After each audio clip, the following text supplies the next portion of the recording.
What was Adpocalypse like? Logan Paul killed it on Vine, moves to YouTube, kills it on YouTube. Yeah. Him and his brother are both doing these huge leaps, and then he ends up starting an energy drink that disrupts the entire beverage industry. Gatorade's like, what the and then he goes and he boxes Floyd Mayweather, and then he goes and he's a WrestleMania WWE superstar and a great wrestler. Now done all these things that like, you only get one of those in your life, but he did all of these. It sounds like such a glaze, but I wonder 40, 50 years from now, looking back, if people would be like, it's so insane to say this, but like, this was kind of like our generation's Arnold Schwarzenegger. I'm about to glaze harder. Oh boy. You still talk to Sneako? I was the biggest Sneako simp. Even watching Andrew Tate today.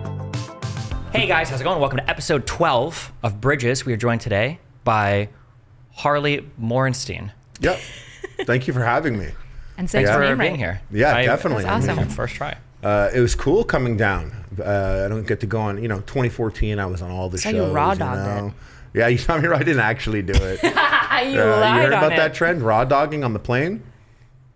It's like, Something's coming into my mind. I'm not I'm really so sure. excited that he doesn't. Wait, I want you to guess what it is before we tell you. A girl Not on a that plane without a horny. condom on. Okay. That's the only thing. Okay. No. Hold on, wait. No, wait. Raw dogging it on a plane. Think about it. And a hint. I'll give you one hint to give you some context. It's like a man trend. I don't think I've seen any woman doing this. Not wearing underwear on the plane? That's what I thought the first time. Okay. That's one. Number two. That's number two. That's your second guess. No, that's my first guess. No, you already made. No, a my guess. first one was obviously that wasn't it because that would be way too obvious. Yeah. Okay. Raw dogging it on. That'd be cool if I was just like chicks on the way down. You just have like a rotation in the bathroom. Something to do "Alright, with like next one who wants an STI. not bringing carry on. That's just called being poor. But nice try. No, that's so funny though, not bringing carry on. That's what we do on Spirit. Well, No, see, sometimes if I fly to like DC like in a day, I'll just bring my iPad and that's it. I go in and out. It's such a cool That's- trend to just it's- go on Spirit. You can't afford your carry-on, so you just got this like tiny backpack that you've just stuffed full of everything. Nothing's better than getting on a plane with like a school bag. Yes. And no luggage. And just walking off. walking out of the airport. It's Raw the best. dogging it. Yeah, I could do like 2 weeks in a carry-on. Same. Like I could No do 2 weeks, up to shot. 2 weeks Yeah, easily. In like a Wow. small backpack, not a carry-on, just a small backpack. No, I have a weekender bag that goes Yeah. like over, and I could like put it in the top there, and it's like squishy. Even. Do you bring your laptop?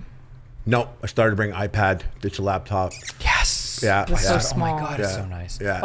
Okay. You ready? Third. No. Can you yeah, give me one more hint? guess. Can you give me one more It's just hint? like alpha thing to do, bro. It is It's like the most alpha. alpha thing. You actually get 6 hours to sit down to yourself. Wait, that's too much. That's too much. Okay. It's just very. Oh, I know what it is. Oh my god. I know what it is. No, but there's no way. Yeah. You're talking about Yeah. taking a flight longer than 1.5 hours with no headphones, no computer, no No electronics. headphones, nothing. No shot. You could have. You're you could, lying. You could I have would believe if you said on the way here, but no music, no entertainment. nothing. No, nothing. you could have water, and you can look at the map with Any the plane drugs? on it. No, No. of course not. You got to be straight edge. You Yeah. can't raw dog and then be on Molly the whole time. What could you possibly think about for 6 whole hours? Wait, where'd you even fly in from? You from Montreal. You think about Epictetus, you think about it was the like words of the 3.5 Stoics. hours. Okay. You mull over the if Bible. you can remember the entire Lord of the Rings extended cut if you wanted. I've done this one time, and the only thing I thought about the whole time was I can't believe I forgot my AirPods. Yeah. No, I was joking. I put it up there, and I was like, "Yeah, raw dogging the flight to Florida, no headphones, no water, looking at the map only." And it's so funny. People get mad. Why? They're Wait, like, what? literally, guys are like, "Wow, bro! Like, just for some clicks, you're gonna make yourself f***ing miserable like this, dude? What the hell? Like, First of live all, your life." welcome to content creating. Yeah, and Second I'm of all, there. I'm like, let me pause my Steam Deck and take out my phone on Twitter to fight this guy. And I'm also like still lying about it. I'm like, oh, what? I have the infinite, boundaryless playground of my mind, and I can frolic through my thoughts for 3.5 hours, and I'm supposed to think that's miserable? Yeah, I'd rather This play. is great. rather just play video games. Yeah, it was a lie. I was playing video games, like playing Max Payne. Wait, I got a question because you do booking and all that. Yeah. Okay, when people book things for you, did you book this man a premium economy seat, or did he get an ordinary ass seat? His mother is on top of this shit. Okay, because for a guy, how tall are you? 6'6". She's in the know. Okay, my because mom- if you get Amazing. stuck in a seat that's like ordinary economy, I've got a few friends that are super tall. Yeah, that's like absolute Your fucking mom misery. has her mom- eyes and T's My crossed. mom, she is It's she is wild. my momager, and I'll have her use her maiden name sometimes when she's doing things for me. But she She immediately said, "Hi, I'm Harley's mom." I had to she call didn't her. hide it at all. I had to call her. And I was like, don't. I'm like, this is like, he's not like a mega corporation. Because she used to booking me for like a show. Yeah. So the show, like, she was like about to ask for a per diem. And I was like, you can't ask this guy to give me like $30 a day. It just makes me look weird. Don't do that. Just everything's fine. It's fine. Put me on the plane. It'll be fine. And she's like, how's the hotel? I'll call her if you're unhappy. I'm like, no, everything's good. Everything's fine. I was But my gonna mom say, is all over that You shit. need Yeah. there's a saying, and my God, is it true? You know, I think you might have even been doing this stuff longer than I have. The squeaky wheel gets the grease. And having somebody that's willing to just that like for you. be a bitch and Yeah. like say like, do we get this? Do we get that? Oh my God. I used to have an ex, and when I would have issues, I would be like, can you like call these people and like make this shit work? And she had the best like Karen voice or whatever. Yeah. And oh my God, I'm like, Jesus. Because when I'm on the phone, I'm like, oh, like, you accidentally scam me 15,000. Can you send me like 1,000 back when it's convenient? Like that's me on the phone, and she's like, oh, you scammed us for 15,000. I'm gonna need 30,000 back. Yeah. I'm gonna find you and cut your throat. I can't talk about any money thing or whatever, anything like money. I don't like awkward to talking do for about it. I'm yourself. like doing it. It was painful. Just my job, Epic Mealtime, when I used to have a team, I'm like controlling what people are getting paid. And that's not what I wanted to do. Yeah. So I ended up, my business partner was my brother. I'd be like, oh, you have to do this. You have to do it. Okay. And then like I like scurry away to like write funny things. And then he's like, yeah, you guys, this is what the deal, and contract negotiations, all that. I hate that shit. The only thing I hate more than that is logistics. I hate planning, I know what you scheduling, the worst ever. It's just not, when I get into YouTube, you didn't want to do that stuff. Yeah. But then if things are successful, that's exactly what you end up doing. Very much You so. know, you end More up than most people. Yeah. It's the plight of every small business owner. Is the people that typically become small business owners are the ones that are very driven, very passionate, very big on like micromanaging all their stuff. And as soon as you become a business owner, all of those are the worst traits to have. Yeah. Now you need to delegate. Now most of your stuff is going towards like management, logistics, stuff like that. And the thing that you were like super passionate about, Like the in order to dreaming carve and the time out building. for that, you have to have like a business structure that makes that work. But if you don't set it up, you're gonna like drown yourself in trying to micromanage everything and then hating the other shit that you're doing. Talking about is bothering me. Yeah. Like you describing it is like bothering me annoying, a lot. yeah. It's exactly like Yeah. it's not. You're like, I was making when I was doing this 2 years ago, I could just sit down and make like fun videos all the time. And now I'm trying to coordinate like all 3 of these flights. And this guy's telling me that if he's flying out of here, I got to do this shit. And the studio is only available for like 2 days. Imagine you had a group of guys, and I would have people like they'd come up and they'd be like, and like God bless them, but they'd be like, so I had like in the last month 4.5 minutes of screen time. But this guy had like 5.5 minutes, but I'm staying around longer to clean up after everything.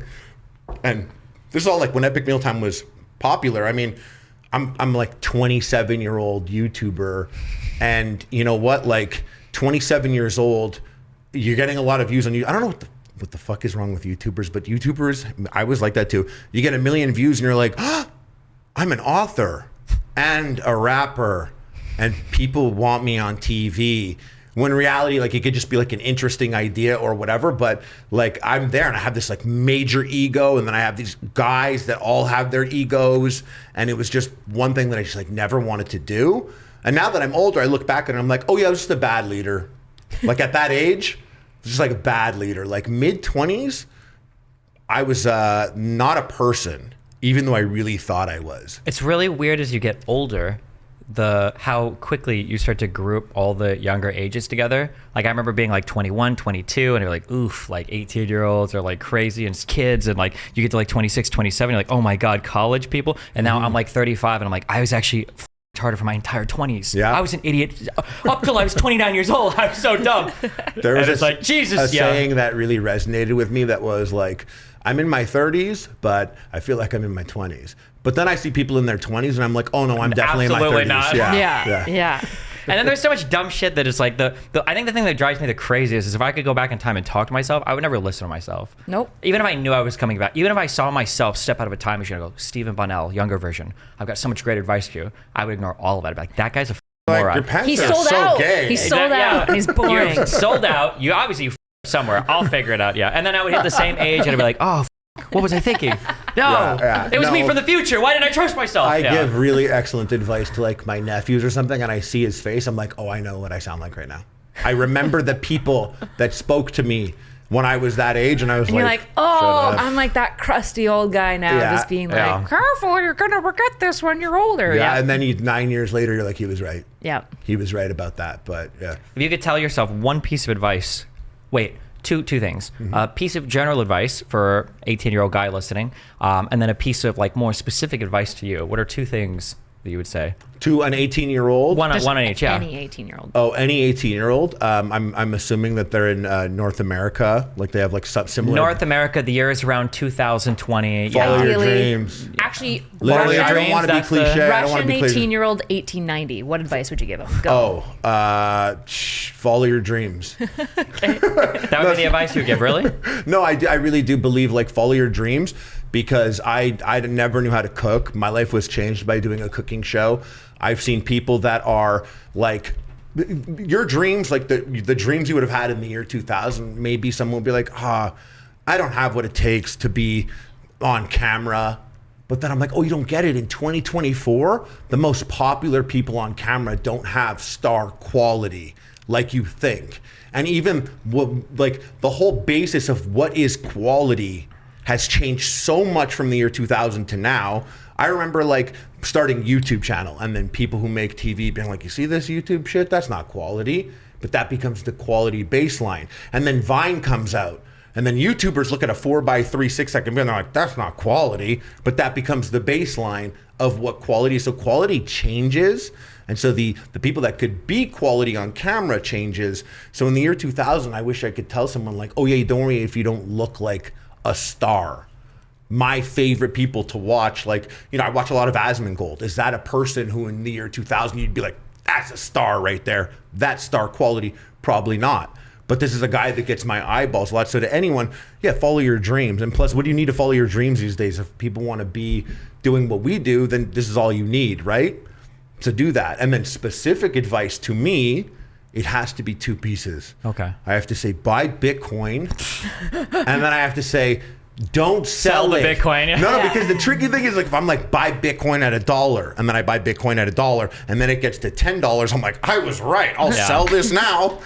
I always try to tell the people that people get really upset that they missed huge investment opportunities. Like if it makes you feel better, that $100 that you would have invested into Bitcoin, you would have sold it for $1,000 and felt on top of the world. You would have never held that until it was $10 million. You have to be an asshole to have put $100 into Bitcoin. And have hold it become it. 20K, and you're like, and not, it's going higher. and I'm not leaving sell it to the moon, baby. That's why I think a lot of people that like banked a lot, like they forgot they had or lost their hard drive or time slipped away, and they're like, oh shit, I think I have some coins. Oh wow, I have $10 million now or something like that. Somewhere out there. I'm surprised. There must be like a YouTube series of people that go to like San Francisco and they go to like the auctions for the old abandoned units, the storage units, and try to buy like hard disks or some shit. And to figure out like there's got to be lost Bitcoin. There was that guy that I forget what country he's in, but he had a hard drive that had 750 Bitcoin in it. And he even like went to the landfill. He went to the landfill and he like offered like the country that the landfill was in to split it with them if they helped him find it or some shit like that. Oh my gosh, that's crazy. I feel like there's so many like crazy Bitcoin stories that came out, mostly because the main people that got to cash in at its peak were people who forgot that they had Bitcoin and then were like, oh fuck, I can make some fucking money. I was in New York City once and I saw this huge window, and inside it was a beautiful apartment, and there was a huge banner on the wall that said, thank you, Bitcoin. And I was like, that guy. I was thinking about that guy that ordered a pizza on Bitcoin. With First order, yeah. Yeah, and it ended up now the pizza's worth like $75,000. Not even, because I think that very first order was like, wasn't it like 200 Bitcoins that he spent on it? It was a crazy. huge, it was a massive amount, yeah. But it was like the Crazy. first ever like merchant transaction for it or whatever. Yeah. 200 And my Bitcoin. buddy who bought Bitcoin early, he had bought Bitcoin. He had bought a sofa and a MacBook, and like thought he was so sick for a year. And now he hates his sofa and his MacBook because he's like, this $85,000 sofa, I hate it. He's like, my MacBook, my old MacBook that cost me $40,000, which it didn't, but it kind of did if you just went onto the Bitcoin. Okay, you were wrong. It wasn't 20. I was wrong. It was not 200. It was Laszlo Hanyeks, a Florida resident in 2010, paid 10,000 Bitcoin. Oh my For 2 Papa John's pizzas. I don't know if I could survive that. Can you imagine that? And his name is just out on the internet. That poor holy. Well, you know, like regardless of my last name, money is not consuming of my mind. Yeah. I've never handled the money like within my business. I do have some Bitcoin and I just ignore it. Because I'm like, this isn't even for me. This is like maybe my kid, I don't have a kid, will buy a house with this. Maybe this is for later. Like I have faith in Bitcoin to be more than something that would, end up giving me Are you a crypto nice guy? payday. Like in no, I would general? never call myself that. Thank but God. like I have some crypto. And I spoke about Bitcoin for like 6 months and then I stopped talking about it because a lot of people started talking about it. And then it was just one of those things. It's where I like was the new shut scam. It was just like, Yeah. shut the Like, fuck I was going up. to say, the worst thing that Bitcoin did was it created all these people that thought they were financial experts who now give financial advice. And she was like, listen, you bought some Bitcoin, you got lucky, please shut the fuck Yeah. away. I don't need to listen to your opinion about the Federal Reserve or investments or stocks. Just please go the yeah. I told people, I was like, oh yeah, Bitcoin's great, so great. But then I had a friend hit me up and he was like, oh, I bought Bitcoin and it was on Quadriga and like I lost it. And he's like in my DMs and I'm like, oh shit, that sucks. He's like, well, what the f-? And then I was like, yeah, I'm never talking about this again. Because someone got it and they came and they're like, dude, what the heck? And I never was like, you gotta, or never spoke to this person or anything. I was like, oh, I'm never gonna talk about this stuff again. Because like I know people, I actually have a friend who had it ended up being like worth $750,000 in Celsius, and that all disappeared. And that's just like, I can't fathom. We were talking about gambling before. I don't even gamble. I can't lose $25 in a game of blackjack. That's crazy. That's a great lunch. Yeah. That's a great lunch. It's a Gone mid-lunch in a at Miami second. Beach, but yeah. Yeah, not here. Not The in mind this- not in plays this very, area. very, very weird games when it comes to gambling and gains and losses. You were talking about it before. Like, you can double your money and feel like okay, but you have to keep going. And if you lose the same amount you win, it feels so much worse for some reason. So And much it's like, worse. So awful. Yeah.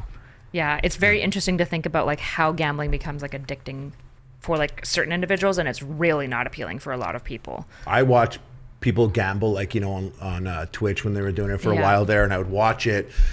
And I was always like, to people that watch it, so they're like, oh, fuck yeah. Would I feel like that if I watch someone do something that I can relate to? Like, would I watch a stream of people banging out lines of coke and be like, fuck yeah, guys, get it, do it for me, because it's Wednesday and I'm at home and I'm not going to do that. Am I living through this?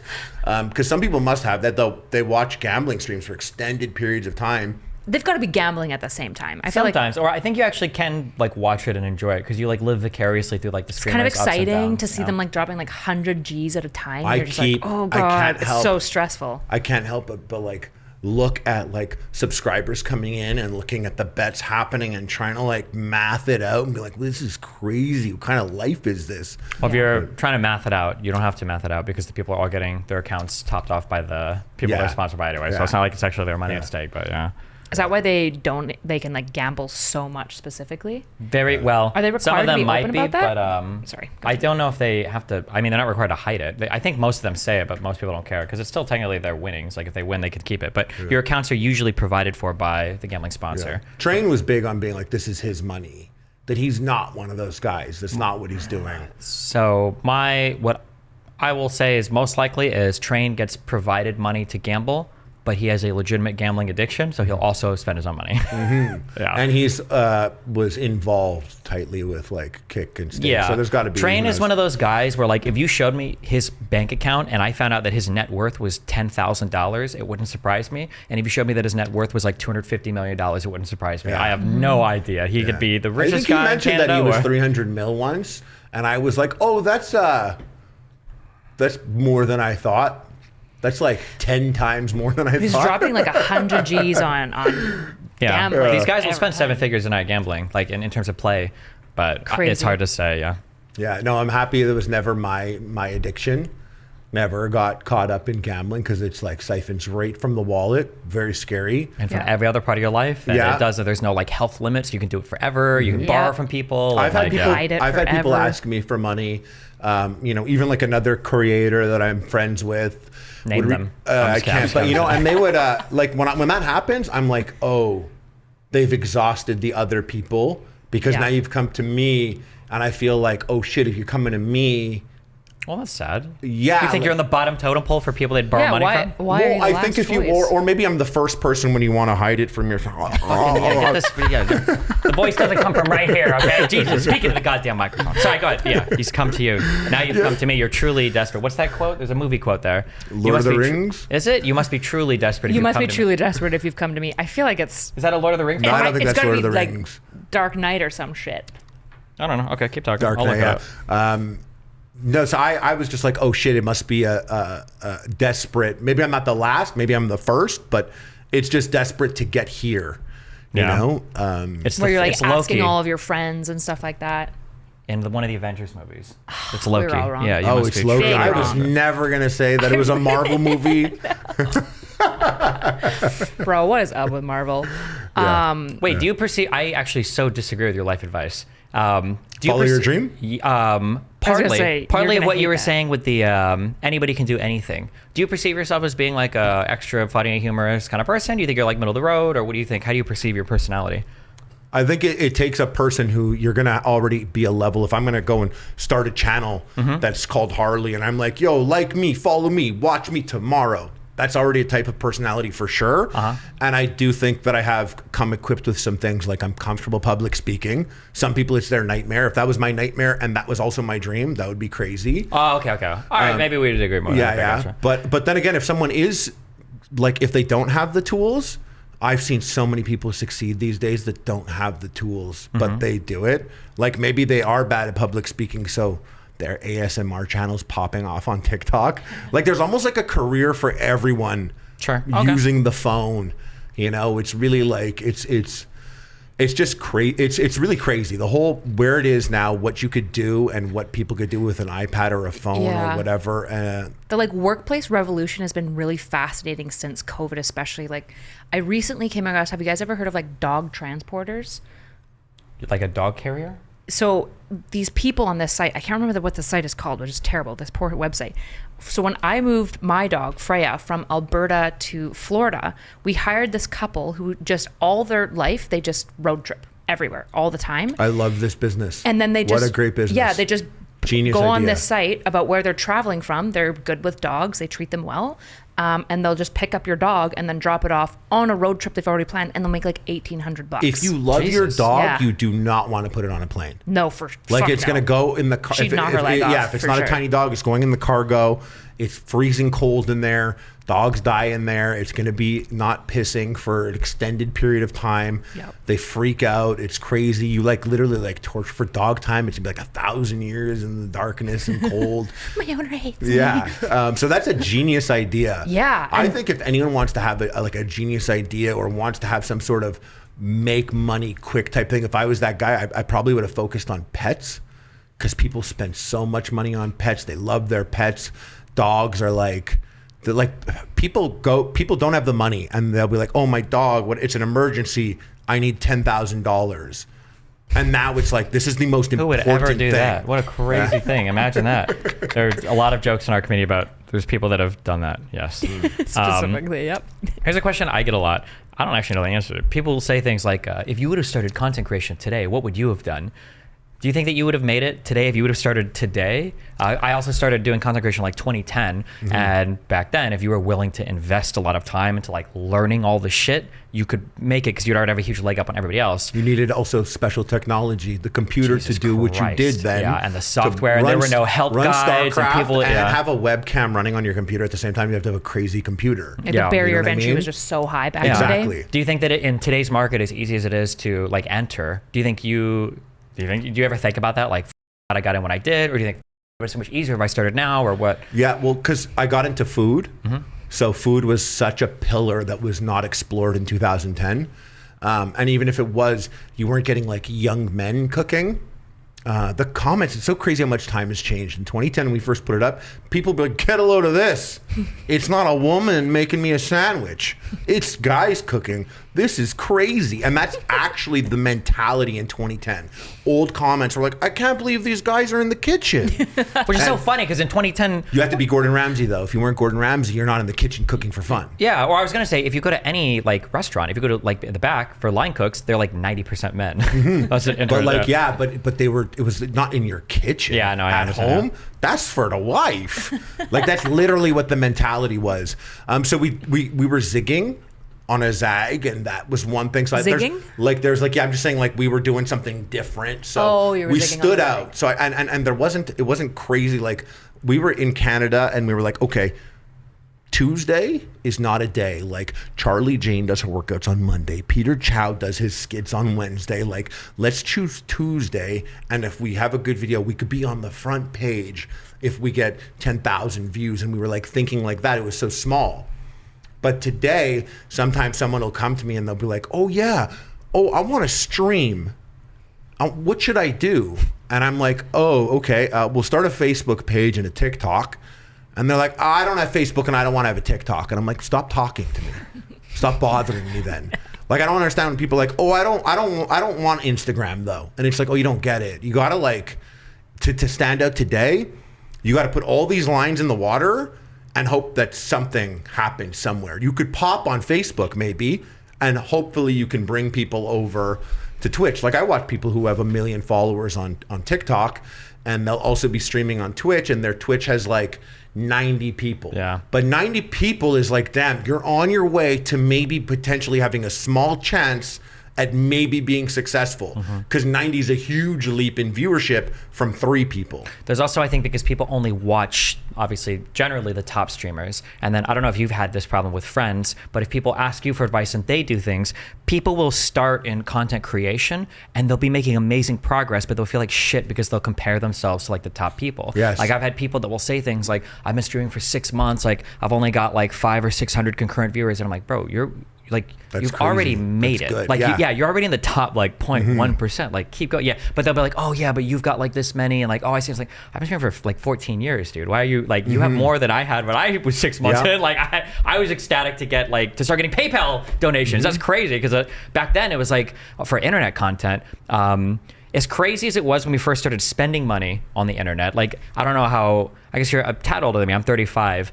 Asking your parents for anything on the internet was impossible. If I told my mom, oh, I need your credit card. Yeah, right. To put on the internet so they can scam us. What is You're this? Not getting Amazon? What is this scam site? Well, for me, it was RuneScape. Yeah, but yeah. But then that same unbelievable feelings when you start making money on the internet too. You have a PayPal. I was like, this guy sent me $5. Oh shit. When I started streaming Epic Mealtime, it already existed. I was already paying salaries, everything. Oh geez. The money was coming through, and then I started streaming like 2016. Wait, what was your first? When did you start Epic 2010. Mealtime? And then what were your revenue streams? How were you making money? We you got get like specific numbers. No, it popped very quickly. The first video got 100,000 views. The next one got like 300, and the next one got 600,000, and the next one had like 1 million. And which is we for kept reference. sticking with it. Back in 2010, if you have a video that did 1 million views, that's like. That would be like the equivalent today of like 100 million view video. Yeah, So that's like a really big million. deal back then in 2010. It was. Yeah. And so I would go and I'd put these up. These are getting it's existed for 5 years. I'm getting huge paying commercial jobs. We're like doing a TV pilot, all that. But when I sat down and I'm playing Mass Effect on Twitch and someone donates $20 and they're like, love your content. I'm like, oh, I can't believe that someone paid me $20 directly while I'm playing this game. This is fucking crazy. Like that was so much crazier than being like, oh, the video, this video got $1,800. It got 3 million views. It's cool. Let's bang it out again next week. It's like different. But when you're there sitting at your computer and a person, like you see their little PayPal name and they gave you money, like that definitely stood out. That was definitely a crazy feeling. When you had started and you were getting those initial deals, did you ever look back and think like, I was getting this stuff, like I should have negotiated this better, I should have had a lawyer? Or do you think, I guess it all kind of played out how it should have? Or we were good with what we expected for pay. Like for example, there was a time I remember talking to, it may have been Ubisoft, and we're working through this deal and we want to have, it's like, we're really like, it's like a big thing. So we're like, it's 6 figures. We need to get paid 6 figures for this because we want to produce that, blah, blah, blah. And we want to whatever. And we're going down, and then they end up hitting us back and they're like, yeah, we're not going to do it. And we're like, okay, that's understandable. And I call a friend that works. So I'm like, so what happened? They're like, yeah, you guys wanted like 120K and we were really going to do it. But then Toby Turner said he'll do 3 videos for 10K each. And he gets just as many views as you guys. So I'm like, I understand. And then I'm calling him and I'm like, are you a stupid person, bro? Do you want me to do this for you? Because what are you doing? Like you're ruining it for everyone. And like, actually that would like happen. I would hit up people and I'd be like, yo, by the way, your number, like you have to ask for 80K. They have that money. They have that. That's a rounding error in accounting this month to them. Don't do this. You're this all up. it's hard when you do like art or stuff that's fun for you because you get gaslit your whole life by friends, family, and other people where it's like, oh, this is like a fun thing. Like I went to school for music, so you saw this stuff all the time. Like, oh, do you want to come gig for us? Like, we'll give you guys free pizza. Like people will say shit like this. Like, hold on, okay. Especially when you're dealing with companies, you got your revenue is X. Like your filings are public, or you have to make these statements. You know how much money you make. You sold this many things. You can pay money for shit that you're going to be using to make more money. But especially if you're a fan of it, they're like, you're going to come down and play the game early, and you're going to get to, and you're like, oh, okay, we don't want to kill it. We don't want to kill the deal. Yeah. Because I am also like a gamer nerd and this is fun and funny and where we want to go to the premiere or whatever it is. That stuff carried a lot. So yeah, but at the same time, like I had my partner who's not there and who's like 10 years older than me, and he's like, no. Let me do it. Let me talk to them. Yeah. One of the things you learn, maybe a year or two in, or maybe for some people they never learn, I guess. But when you're dealing with companies early on, the idea of like getting free shit is awesome. And then as you get older, you're like, they're giving me free shit because it costs them nothing to make. I should have asked for cash. Anytime for the 0.1% of people that are listening that do anything, and if you're paid talent, if you're whatever, anytime people are making offers to you, and it's in the form of like merchandise or gear or like, oh, we'll get you like a free hotel or whatever, that's always a scam. Always ask for cash. They're always over when they're trying to make those kinds of offers. It took me a long time to learn, Yeah, but also the whole influencer space got all crazy when everyone got famous. Yeah. Like everyone has like, 100,000 followers on TikTok or whatever. So I could just imagine all these fun little businesses that get hit up by people and they're like, yeah, so I'm a super famous influencer. I would like your service to not get paid for. And I think about that. I'm like, oh yeah, it sucks to be that person who has that small business that looks at this Instagram person. They're like, is this even worth it for us to work for this person to what they're going to post? Like my buddy takes, he's a professional photographer and he was doing that before Epic Mealtime, and then he would take our pictures and we would tag him and stuff like that, and he got to experience it firsthand when someone would hit him up and they'd be like, yeah, I'm a model, I have like 120,000 followers, you want to come do my photo shoot? And he's like, oh yeah, but you'll pay me. And she's like, well, no, I was thinking I tag you. And he's like, no, my buddy has 500,000 followers on Instagram, he tags me on everything and I don't get any business from it. Oh, really? The people that come and if they follow, sure, maybe they follow. They're not hiring me as a photographer. They're not like, oh, wow, we took a great picture of the sauce boss in a t-shirt. I'm going to have him come take a picture of my wedding or something like that. That's interesting because it's essentially you're outlining the difference between like exposure versus like sale of services, because a lot of creators get paid obviously in exposure from like podcasts and stuff like that, which sometimes is worthwhile because more views is more money. But exposure, if you're like an artist or a photographer or videographer, is basically garbage. I mean, it always depends on the type of talent that you're being exposed by. Like if somebody follows you, if I had an Instagram that was really popular and I was followed by, it would have to be people that would be buying those services. Right. Those types of people could theoretically Like you do get like a high conversion. That has like men that are following for the most part. Yeah, but they're not taking pictures. They don't give a fuck. Yeah, so. a tag of a photo doesn't matter for the photographer at all. Whereas if it's like maybe like a lifestyle, geographic person, tagging a photographer could lead to like job opportunities and stuff like that, right? Would that be like a better way of thinking I went about and I it? acted in something that the first video game high school, like I was just love Freddie Wong, and I was like, oh, I would definitely do it.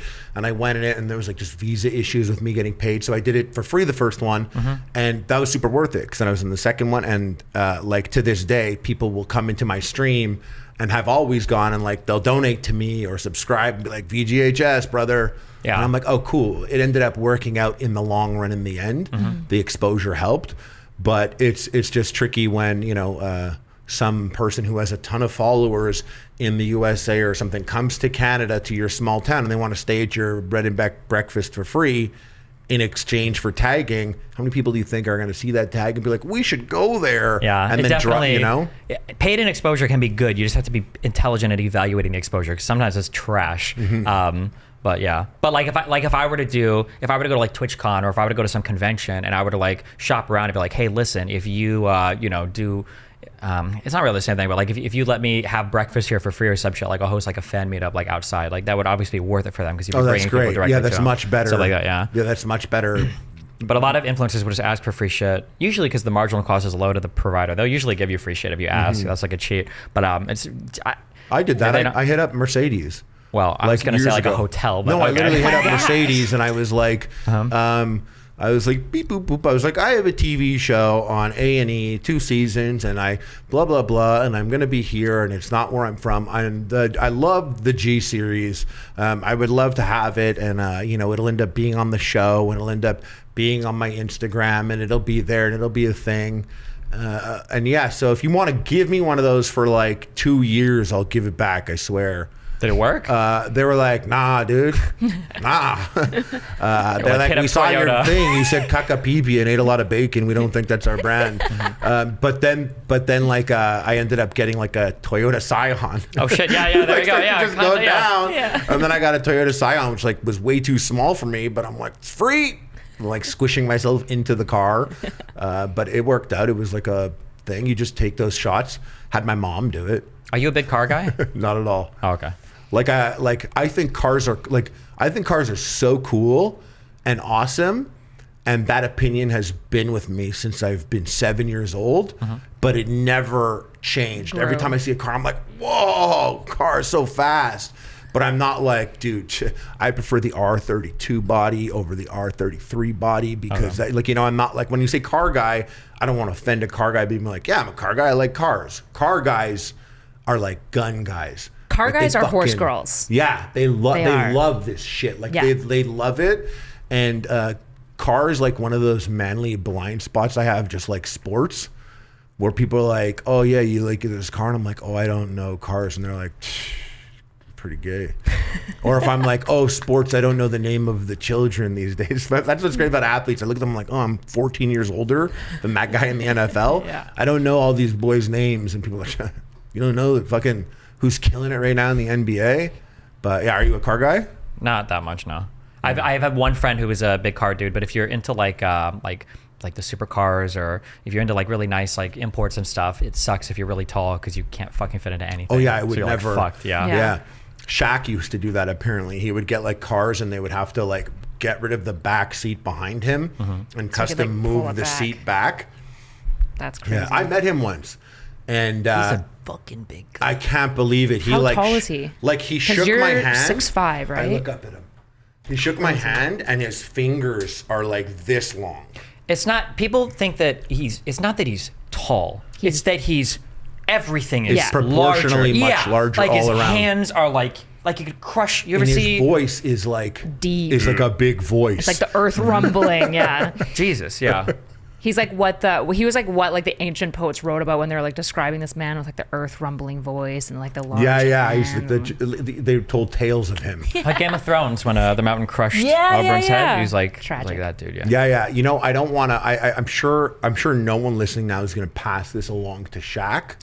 Well, you never know. Yeah, but he had he likes supposedly. he likes like when anyone comes to his house, like everyone's phones get locked in a safe. Everyone's phones are locked in a safe, and in the middle of the night he like wakes up in panic attacks that the safe didn't lock and someone has their phone and they're filming shit and stuff like that. Oh, like he really values his privacy. Yeah. I never thought about, there's like certain rich people problems that I've never thought about, and that is one that I've heard from another content creator guy too, who is of a particular crowd, and they would talk about that like you'd never invite people over to your house and like let them have their phone because they'll like coordinate like break-ins and shit. They'll be like on phones and stuff. Crazy. Yeah, like, what? So some people bring like 2 phones to like wealthy people's homes in certain areas to like have like to set up shit, and I'm like, to fuck like that. get the address and then like set up one. Yeah, and then you like when people are sleeping, you shit. like call people and you like let them in the back and stuff, and I'm like, oof. I was crazy.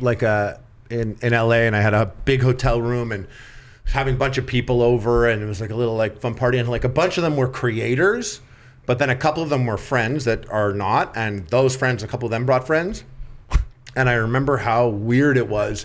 Like I'm sitting there and we're doing something and there's like drugs on the table, and like one of the people that I don't know is just like, and like the light comes on and I'm there, and now I'm like,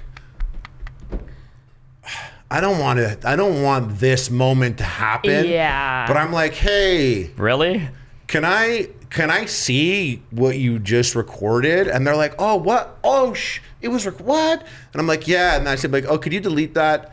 Can you delete it from your box there also? And your I'm like, deleted, and then I'm like, and your can iCloud. And I'm like, can I get everyone's phones in this bowl, please? And everyone, I'm like, I'm so sorry. It's her fault. And everyone's phones go in there. And then the next day, like the friend of the friend was like, yeah, that stupid bitch. Like she was my friend for 10 years, but I don't talk to her anymore after that. I'm like, oh no, you didn't have to do that. It was just, maybe I would have done that. I wouldn't, but maybe I didn't want it to be like that extreme, but maybe I am too nice. People, yeah, but I think people, this is a diva complaining episode, okay? Because it's all famous people, but people Well, don't two have famous people, People to be don't have clear. concept of like what it's like being in the public eye. I remember after an episode of a big podcast around here, we're all at dinner and we're all like kind of chatting after the episode, blah blah. And I noticed that there's a girl like talking to her phone or whatever, and I'm like a little bit nosy, and I'm kind of like, what's going on? And I see that she's like on her like Instagram live, and I'm like, Oh, she's live on Instagram? yeah. Oh. She only got like 25 listeners, but I'm like,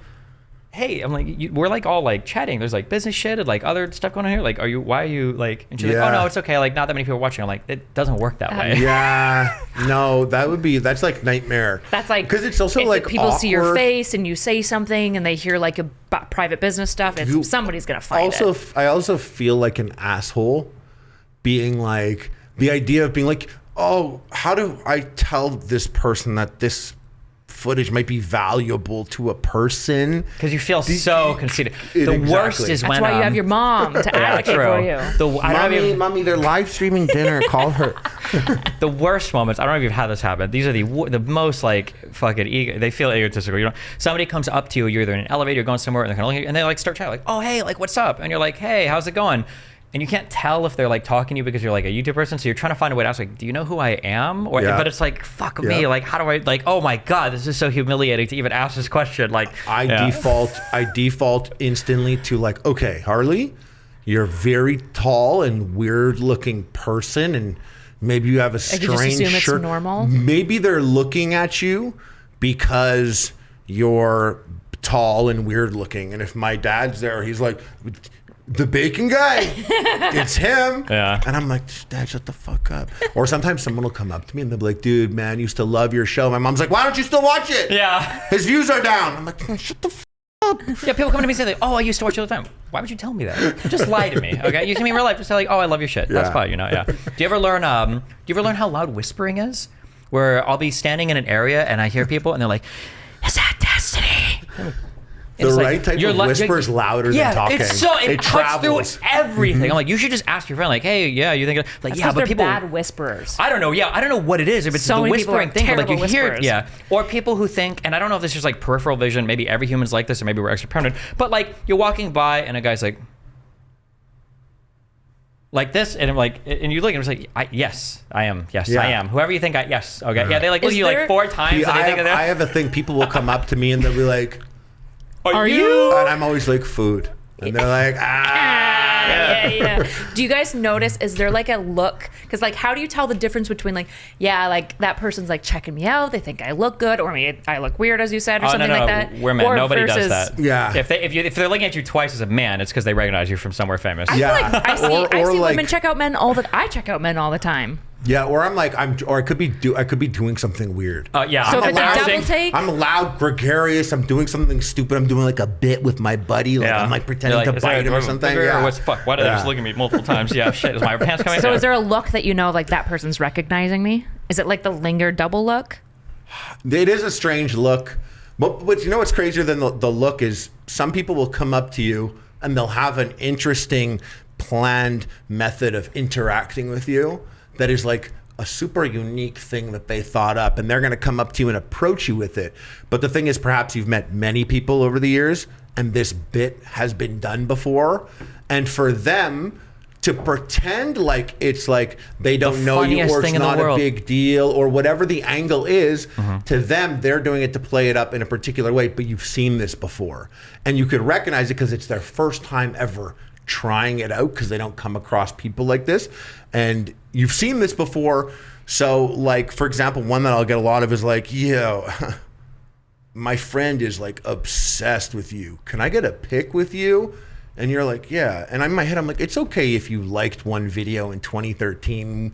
We don't need to lie about this friend that doesn't exist that's obsessed with me. You know, if you just wanted a picture. But some people don't want to be like, oh, can I get a picture?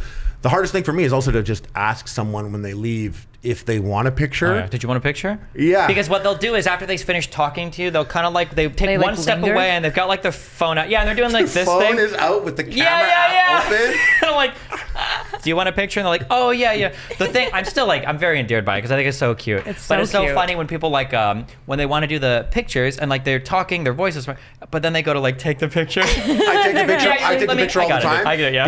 Because you're tall, you can get a good angle. And like when it comes out and it's like, the people that recognize me are usually like a dude. Like some beefy dude. He's like such a like, yeah, bro, I love when you ate all that shit, broski.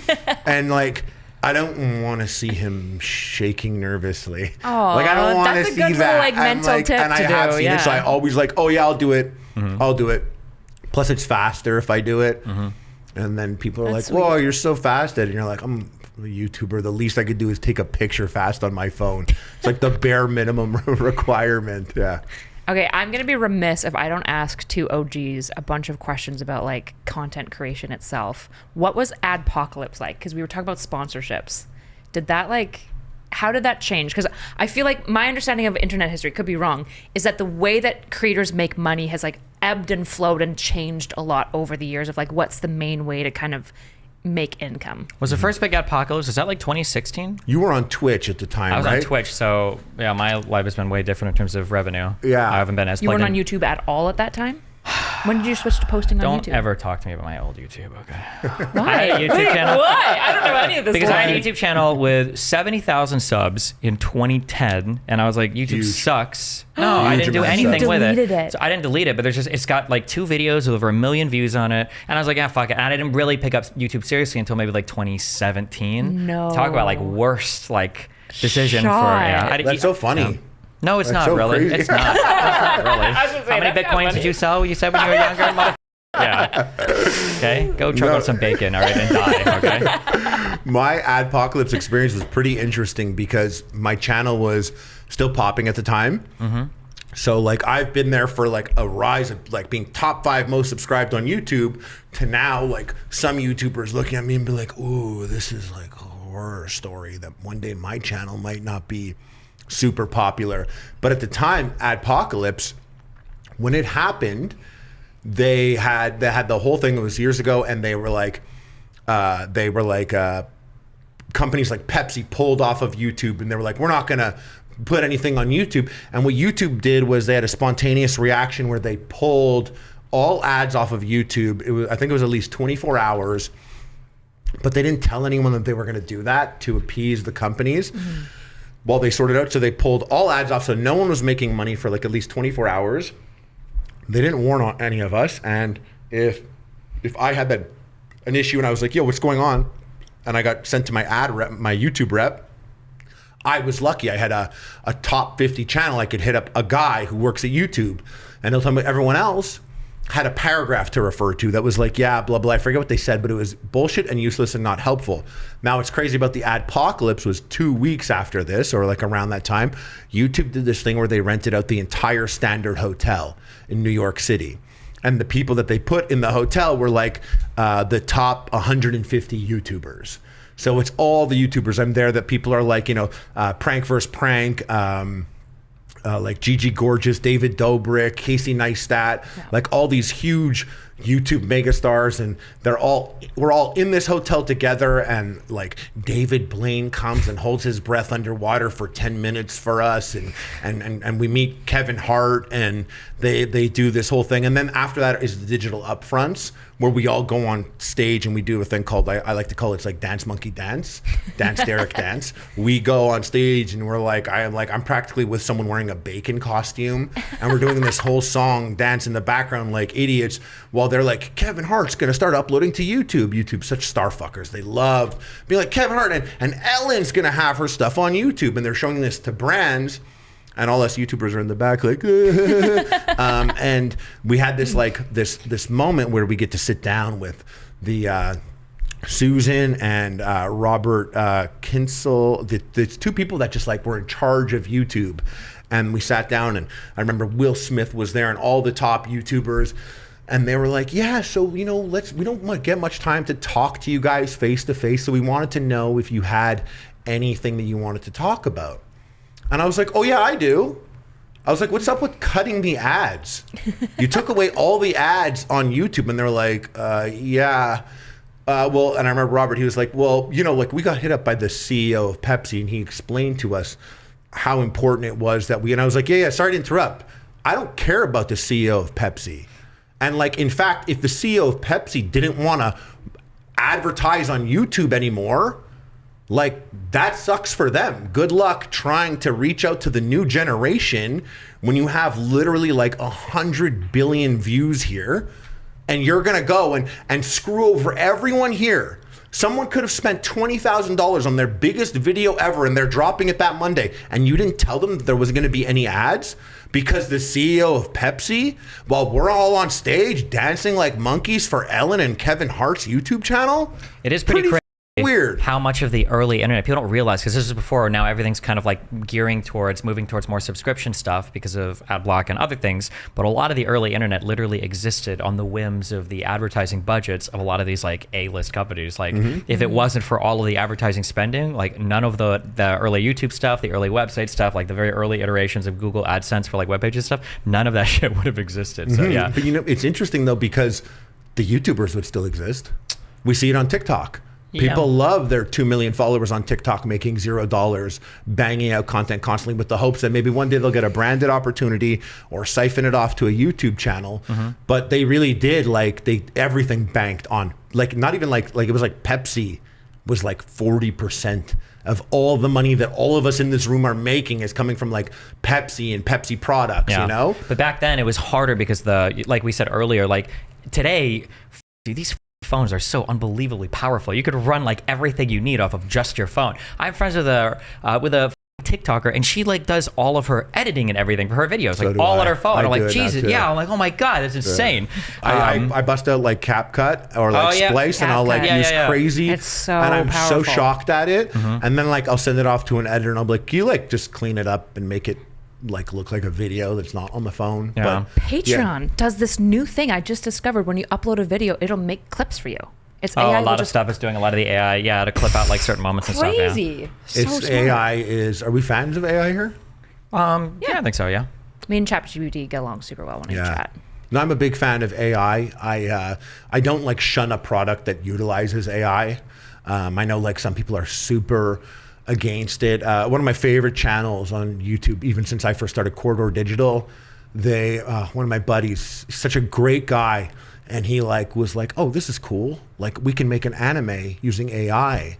And he put out a video being like, check out this anime with AI we did.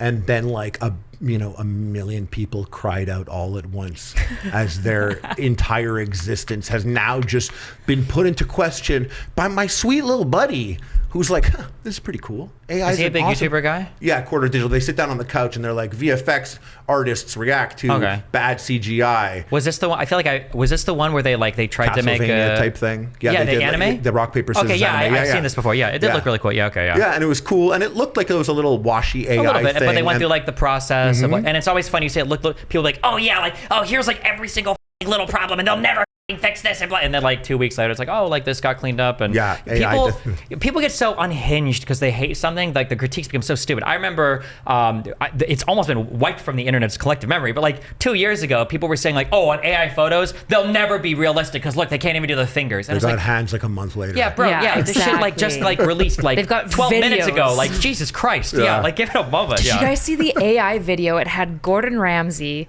I'm assuming it's AI. It has to be because it had Gordon Ramsay. What's the angry guy from American Idol? Simon Cowell. It had Cristiano Ronaldo and Ed Sheeran all in a car like jiving together, drinking like Dunkin' Donuts. And I was like, this has got to be AI. Right, Yeah, like there's I feel no like way it that would it's be. not. Yeah, but and the Dunkin' Donuts sign was kind of weird and turned away, so that was my main cue that this might be AI. It was like crazy. It looked so Someone's real. like arm is moving weird, like in the back, because there's No, always it like a was little so thing for now. It was smooth, yeah. It was They're doing so a lot of the like smooth. making the memes into longer videos, and you can love see it. I'm the obsessed. longer runs Those they are get like so very cool. But you know where Yeah. humans will always be better, no matter what, is like, for example, the whatever you're about to say is absolutely not true, but I'll humor it. Go ahead. Yeah, tell me where humans are uniquely never going to be infringed upon. Yeah, go ahead. So you've watched these videos where it's like it's like taking a vine and it'll be like, I'm in my mom's car, broom broom, and then it's like doom doom doom doom, and she's like and like moves all weird, and then like a black shadow comes in and takes them away. And like I loved watching all these vines that were AI extended, and it was so fun and funny. But then like a person went and they like mimicked an AI, and they were like, yeah, blah blah blah, and then it was like doom doom doom doom, and their friend came out of the shower curtain moving all weird and like bounced around. And like we'll always be able to look at something and be able to have the input in the moment. Like AI is always going to be perfect from everything we've ever done up until that moment, but is it ever going to be like a step ahead of us in terms, and if it does get a step ahead of us, we'll still have that unique perspective on it as people. Like, will it ever fully be indistinguishable, like, yeah, in small clips and stuff, but like, I mean, will our grandchildren sit down be like, oh, I want to watch something, new Avengers movie, have everyone be Tom Cruise, and I want it to be shot in the style of an 80s sitcom, enter, and then it's like compiling, and then it's going to give us a movie that is indistinguishable From a professionally directed. I feel like we'll always have something that we could. I don't know, man. I'm not sure I agree. Maybe not. You don't think so? Especially with like, I know so many people on the AI train. I'm on the fucking OI train. Like brain. Have you heard of like brain organoids? No. Tell me. They're crazy. Shout out Wolfgang for this one because Shout out to his family. What's OI? What? You can't shout out his family? OI Why would we is shout out his family? It's a habit I have when someone shouts something out. What if their whole family was dead? First of all, it's Then a her. even more so, shout out her It's a her. family. It's Wolfgang is a her? Gang. Wolfgang. Oh, sorry. You know Okay, Wolfgang. yeah. Shout out her family. Anyway, yeah. I don't know. Okay. living one. Anyway, Sorry. OI, brain nucleoids. They're you basically take like human DNA, you make brain cells, and then you like plug them in with computers. So you have like brain cells that within like, I think OI learned to play Pong like perfectly within like a day or two. Like it was out competing AI in a bunch of stuff. But again, it's like we actually had AI doomers on like 2 weeks ago or 1 week ago. Do you know Ayla girl online on Twitter? I don't think so. Crazy. Okay, never mind. Why, she's a doomer? Is that your only They intro? are. They're big AI There's doomers. like there's a whole movement. Eliezer, have you heard this name before? I should know these names. Hopefully she doesn't watch this.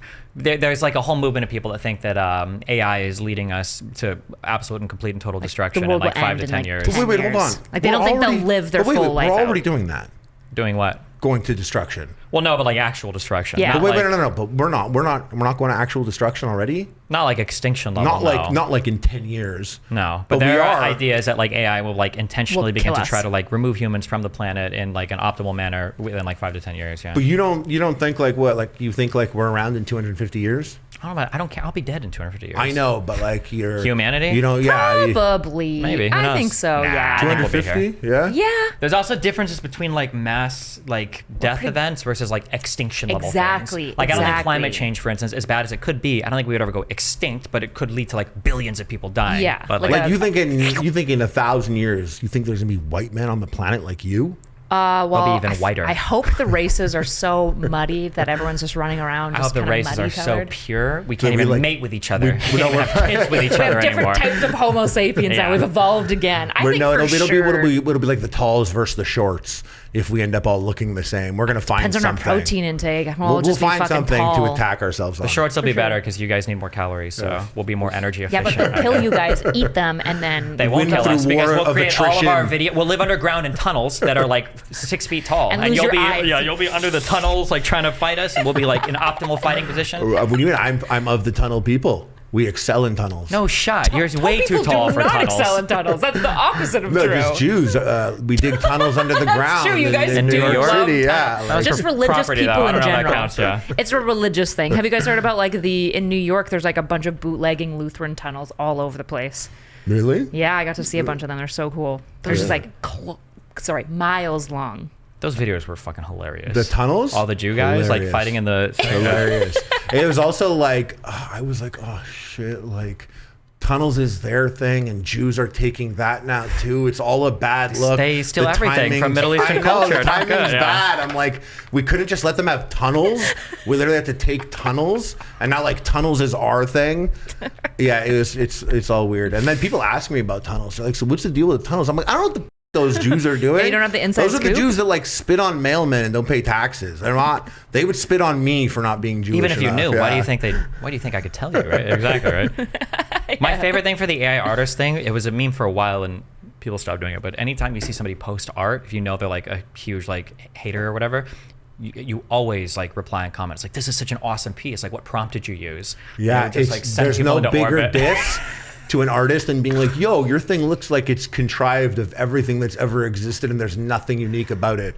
A robot made this. Cool. God, I love AI art. Holy shit, it's Watching so people nice. like play the spot, it reminded me of like for trans women online, where conservative guys would start looking at just like cis women. They're like, oh, I know she's fucking trans. Like you don't look anything like a real woman. It's like, what are you talking about? What are you talking- The people doing the same thing with the AI, with the art, where people are like, oh, this is probably user generated or they used a prompt, and it's like just a normal art piece. And some people for a while, for like people, there was one guy that had once, it was some online fucking art competition for like fantasy shit. And yeah, everybody was like, that was an AI thing. And he like posted his sketches like, no, I drew this. Like, what do you mean? It's such an insult to be like it's AI. I remember showing my dad It's a once. compliment. I feel like it's a compliment. I don't know. Probably not for the artist. I know, but if I wrote an essay and somebody's like, that looks like it was written by an AI, I'd be like, thanks, you know? It's probably like decently well put together and probably uses too But then many you're large also like, words. but no, I swear it wasn't. And they're like, I don't believe you. You're like, And now I you get promise. an F. Yeah. Or you're plagiarism at university. But That's what true. if you're smart, you would just AI generate the first draft and then AI generate the second draft. Like, oh, look, here's my That's thing. crazy. Yeah. That is crazy. That's smart. Well- covering your, like just going through the process. At this point, you're so close to just writing it. Yeah. You're like doing You're, all like, these prompting steps, it so working much. so hard to not do your work. You know, you might as well just do it. You kind of deserve the grades at that point because you've worked. It's like when people cheat in really creative ways, part of me feels like they deserve it. Because it's like, damn, like you could take that to the workplace. I had the worst. I did when I was in high school, I did AP English 3, and for my class, we had to read these god awful stories called. Have you ever heard of like the Odyssey, the Iliad, like the old epics? And I'm actually jumping off a bridge right now. when we what did, do you mean awful they're stories? so boring, it's so horrible. Kill yourself. And we get assigned reading, and we have to read these cover to cover. It's like 1,000 pages of boring, stupid shit. Brilliant My ancient God. literature. You're the worst. Oh God. Oh, I hate you Also, so I don't much even right know. now. I don't think it counts as ancient literature, at least for the Iliad. I think most of these were oral tradition that were eventually written down. But anyway, yeah, I remember. Okay. So I did the first thing. So back in school, okay. So I've told you, and you've got firsthand knowledge that I have ADHD. Okay, I'm on vyvanse now. Changed my entire fucking life. Oh yeah, dude. Okay, actually. Hey, yeah, hell yeah, man. But in high school, okay, I didn't even know what ADHD was. I probably didn't even believe in mental illness. I would do anything to not do homework. So obviously, back in the day, we had this website called Spark Notes. And I was like, okay, base, read the Spark Notes, show up to class. We get every day for our reading. She gives us a quiz to make sure we're keeping up with our reading, 10 points. I get the first quiz, and I realize when I get it, I must have read the wrong Spark Notes. I don't have a single answer. So I get a 0 on this, okay? So, and she doesn't do Scantrons. It was you had to write every answer. So if you didn't know it, you couldn't guess. You were just fucked. Like, okay, whatever. She gives us this reading. Day 2, come back, and I fill it out, and I can almost guess one of the answers out of 10, but I don't even get it right, 0.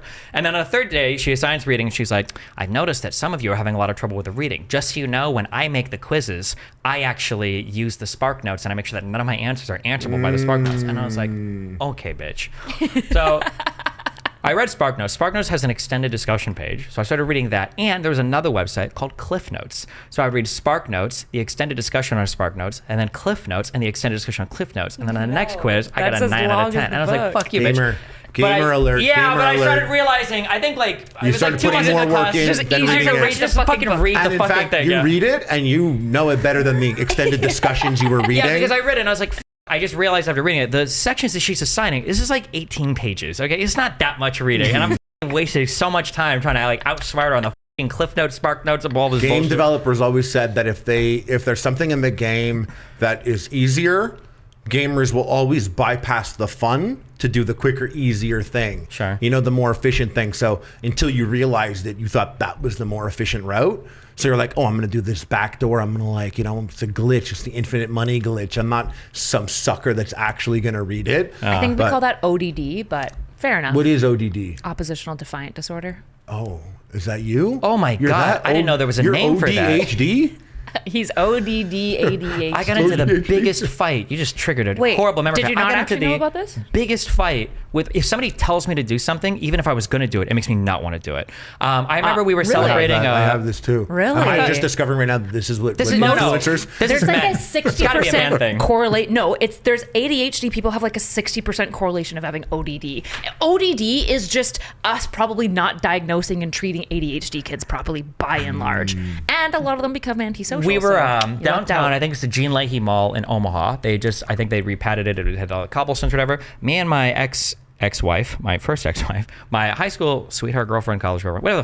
We were out listening to a guy who was busking. He was playing saxophone. I'm a musician. I played saxophone. And we were listening to him for, maybe like 2 minutes. And he was a really good player. It was sweet. It was cute. We were sitting at a bench across. And I was going to give him a $20 bill. Back then, that was a lot of money. Huge. That was Yeah. 4 or 5 hours You this of work. fellow musician okay? is like what's really I worked at McDonald's, $5.15 an hour. Well, I got a raise, $5.27 an hour, I think, but still, that's a lot of money for me. So I'm reaching into my pocket. I'm about to walk across the street, about to take out a tip, and she says to me, she's like, "We've been sitting here listening so long. Aren't you going to tip him?"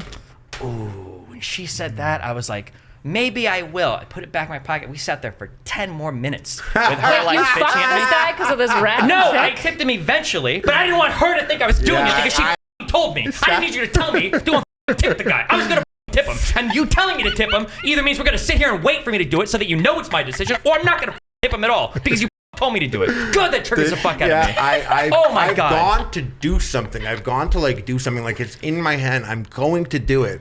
And someone would be like, "Can you do what you're about to do?" And I'll find a different drop way to it. do No, it. I'll Yeah. literally drop it and be like, "No, I won't. I won't do Jesus that. You're fucking not Christ. going to control me." Exactly. Especially when Yeah, I was all. this is the inefficiency I of knew more ODD. than you. I was doing it faster than you. Yeah, Yeah. it would be I'm a- easier to just put it down and then glare at them like the rest of us. But no, you have to be like, inefficiently, I will toss it. Yeah.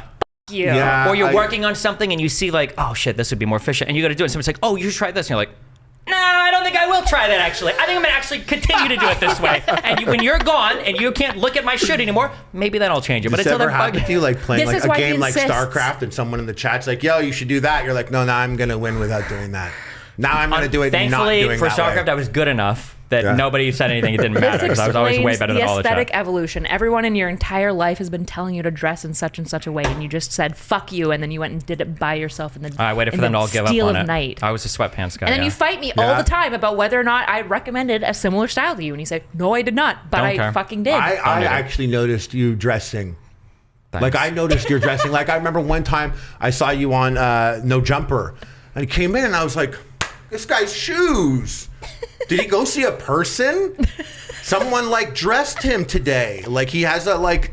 He's dressed more so, He's mad. you know? He's so mad. No, that's good. I appreciate it. That's, Well, no, I just assumed you were like, oh, I'm going to be on a bunch of shows. I'm going to maybe. not Was this show my up in jeans sweatpants. and boots episode? Yeah, jeans and boots nice on. boots, red ones. Yeah, I they're got my sick first, boots. so Yeah, they are sick exactly. I boots, noticed them right away. And then Adam made fun of my boots. And I was Did like, he really? fuck you. Yeah, he's like, why do you have boots on? Because I wasn't dressed, it wasn't appropriate for the environment, actually. But Like now you I were understand that more. overdressed?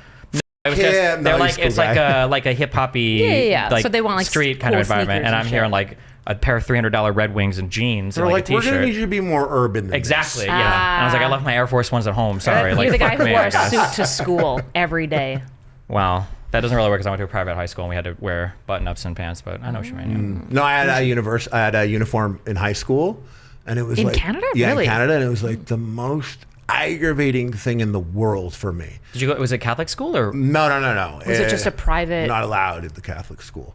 No, it was just a You're a not school. allowed in Oh, the because Catholic you're, why did I ask that? Shit. Me. yeah. August, cut Holy the, edit shit. that part out. But no, I got keep it. baptized at Burning Man, so now I can go to Catholic school. Nice. Yeah, You're yeah. saved twice. You want to go to Burning Man this year? Fuck no. Why? You went last year? Yeah. How was that? The flooding. You know what's so crazy about it? Mm-hmm. The flooding was so fine and so blown out of proportion that all I think about today is that, you know what? Your The ODD Middle comes East, in. Ukraine, they're fine. The media is blowing it up. I was at Burning Man and saw what they said, and it really wasn't even that bad. I'm sure it's the same thing in Ukraine and I don't the think Middle Ukrainians East. are whiners like they're we are. literally, the media is blowing it up. If Ukraine's anything like Burning Man, it's fine. 100% agree. Listen, I've watched a lot of Ukrainian war clips, okay? Now, I'm not one for conspiracy, but I noticed it feels like every single clip is happening in the same f***ing field. You ever notice that? It is always like a field. yeah. It's like road and trees, and I'm like, I feel like I've seen this scene like Oh, you're the 457 worst. times before. Is there actually something going on It's over here? modern warfare footage, actually. It is so crazy to watch like someone doing something in a real life war, and it's real life, and it's cut up like a modern warfare gaming clip. They got the music and yeah, it's Jesus. the edit, like the faction edit that pops up as if it's like phase or optic. With the sound effects, and it's like, here's the thing, and like the Then the scroll. Yeah. music comes in, Yeah. and like I watch it, and I'm like, this is so fucked. It's This so is weird. crazy. Do you ever watch, or go ahead. No, I'll just say real quick. There was one clip that I saw last week that like had me f***ed up. It was during the Israel hostage rescue operation. It was just some guy's camera, and it's the middle of the day, and they go up to this house, and they go up and they break the glass of this window, and he's shining the flashlight in the room, and it's light outside, but it's dark inside, and there's a million corners. This guy's probably 20. He goes inside, you hear like an explosion in the next room, and he goes into the next room, and there's like 3 guys on a bed, and they're terrified. They look like they're 20, and they're like yelling, and they're scared, and this guy's scared because does one of them have a thing to say? And they're all like yelling, and he yells at him, and he yells at him, and they yell, and then they stop for a second, and he puts his him the hand dab. out. Yeah. Yeah, And it like gave me goosebumps. It f***ed me up. I was like, bro, these people are so compatible. These 2 guys are neighbors. They live like a bike ride away from one another. And if things were just a little different, these 2 guys are buddies. Well, hold on. To be fucked me clear, up. that was because that was one of the hostages that they dabbed. That he did that too. I thought that was just a dude. I thought that was like No, a Palestinian guy on the bed, and he was like terrified. Fuck, one of us is really. I thought those 3 people in the room. I thought they were hostages. Oh, I don't know at all. I literally thought it was like a Palestinian guy, and he was like calming him down, like hey or whatever, and they did that. Like it was just weird to see someone throw out to dap someone up in this In the scenario. middle of that, yeah. Because like if Modern Warfare put that in the game, I'd be like, this is fucking cheesy. Yeah. But like to see it happen in real life, you're just like, man, everyone, these are like when you go and you play Call of Duty, you ever stop and be like, oh, I'm controlling a 22-year-old. God, fuck, we're doing the old guy thing so much. You but guys are doing it a It lot. is like when you're young and you read about like D-Day and you always hear people say like, you're just kids. It's like, just kids? This guy's 19 years old. What do you mean he's just kids? These guys are fucking adults. Yeah, these guys could be in college. Yeah, and then you're 35 and you're like 20 years old, like in life and Having to death make these like situations. life and death these guys- decisions. what the the Vietnam These guys War. are actual babies. These are literal Yeah. kids that are scampering across like from daycare across the fucking beaches. That's unbelievable. What's that? Yeah. And I played football growing up, and so I know for a fact there was a big window of time in my life where if you had the people next to me and an older dude that I respect in front of me telling me, I would be like, yes, give me my weapon and tell me what I must do. I'm a man. Like there was I'm an literally adult. like, I know there was a window of time there, and that window of time is probably pretty common, like in lots of young men's minds, where you could have them do whatever it is. And like I just remember like playing football, being like, I hope we fucking kill them. And like meaning it, like listening to angry music. It's like, and like now I think about like now I'm older. I'm like, oh, if I had a kid, he's not fucking playing football. No shot. There's no way. Like I don't want banging heads with some other kid that's literally trying to kill him. Then your football coach is like, go out there and kill them, and you're like, yes, sir.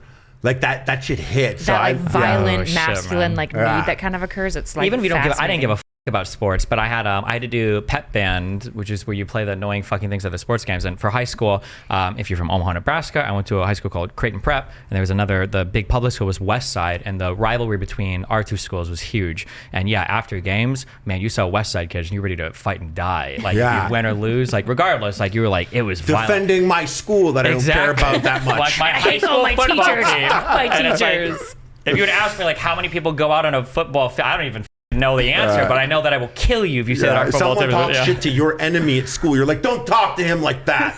I'll fucking kill you. Yeah. I love Greg. We're the best. So funny. Yeah, thanks for coming. Okay, so you've had huge ups, downs, like you've had the ebbs and flows of content creation. I think anybody that's been through content creation for a reasonable amount of time has felt like the ebb and flow. I don't know, did you ever have like that emotional hit coming off a peak where you're like, oh, fuck? And how did you deal with it?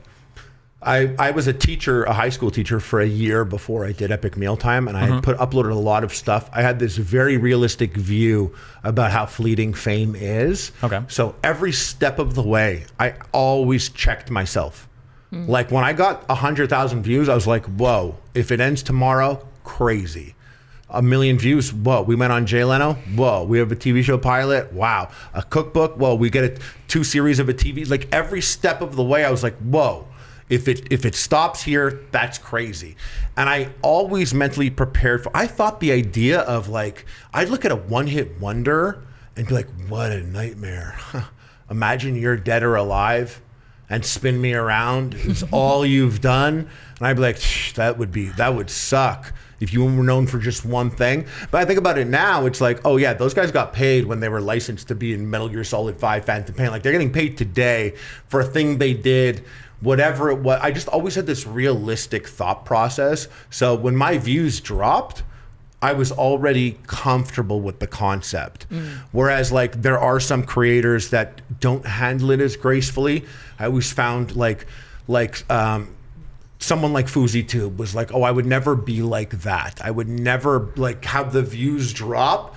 And like I remember Ricegum called him irrelevant, and he actually like it shattered him, and he started to like go down this path, and that was never me. I was friends with Vitaly, and I would see him, and I was being nice to him. I thought he was like younger, and like he was like such a fun guy, and I remember being nice to him, and he was like, "Are you only being nice to me because I'm growing in subscribers?" And I was like, "No, dude, I have no clue how many subscribers you have." But I met a lot of creators that live and die by the void that cannot be filled.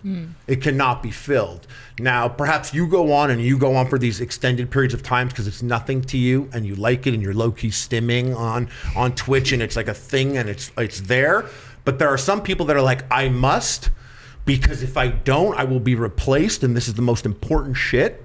And I think about God bless him, I think about like Logan Paul.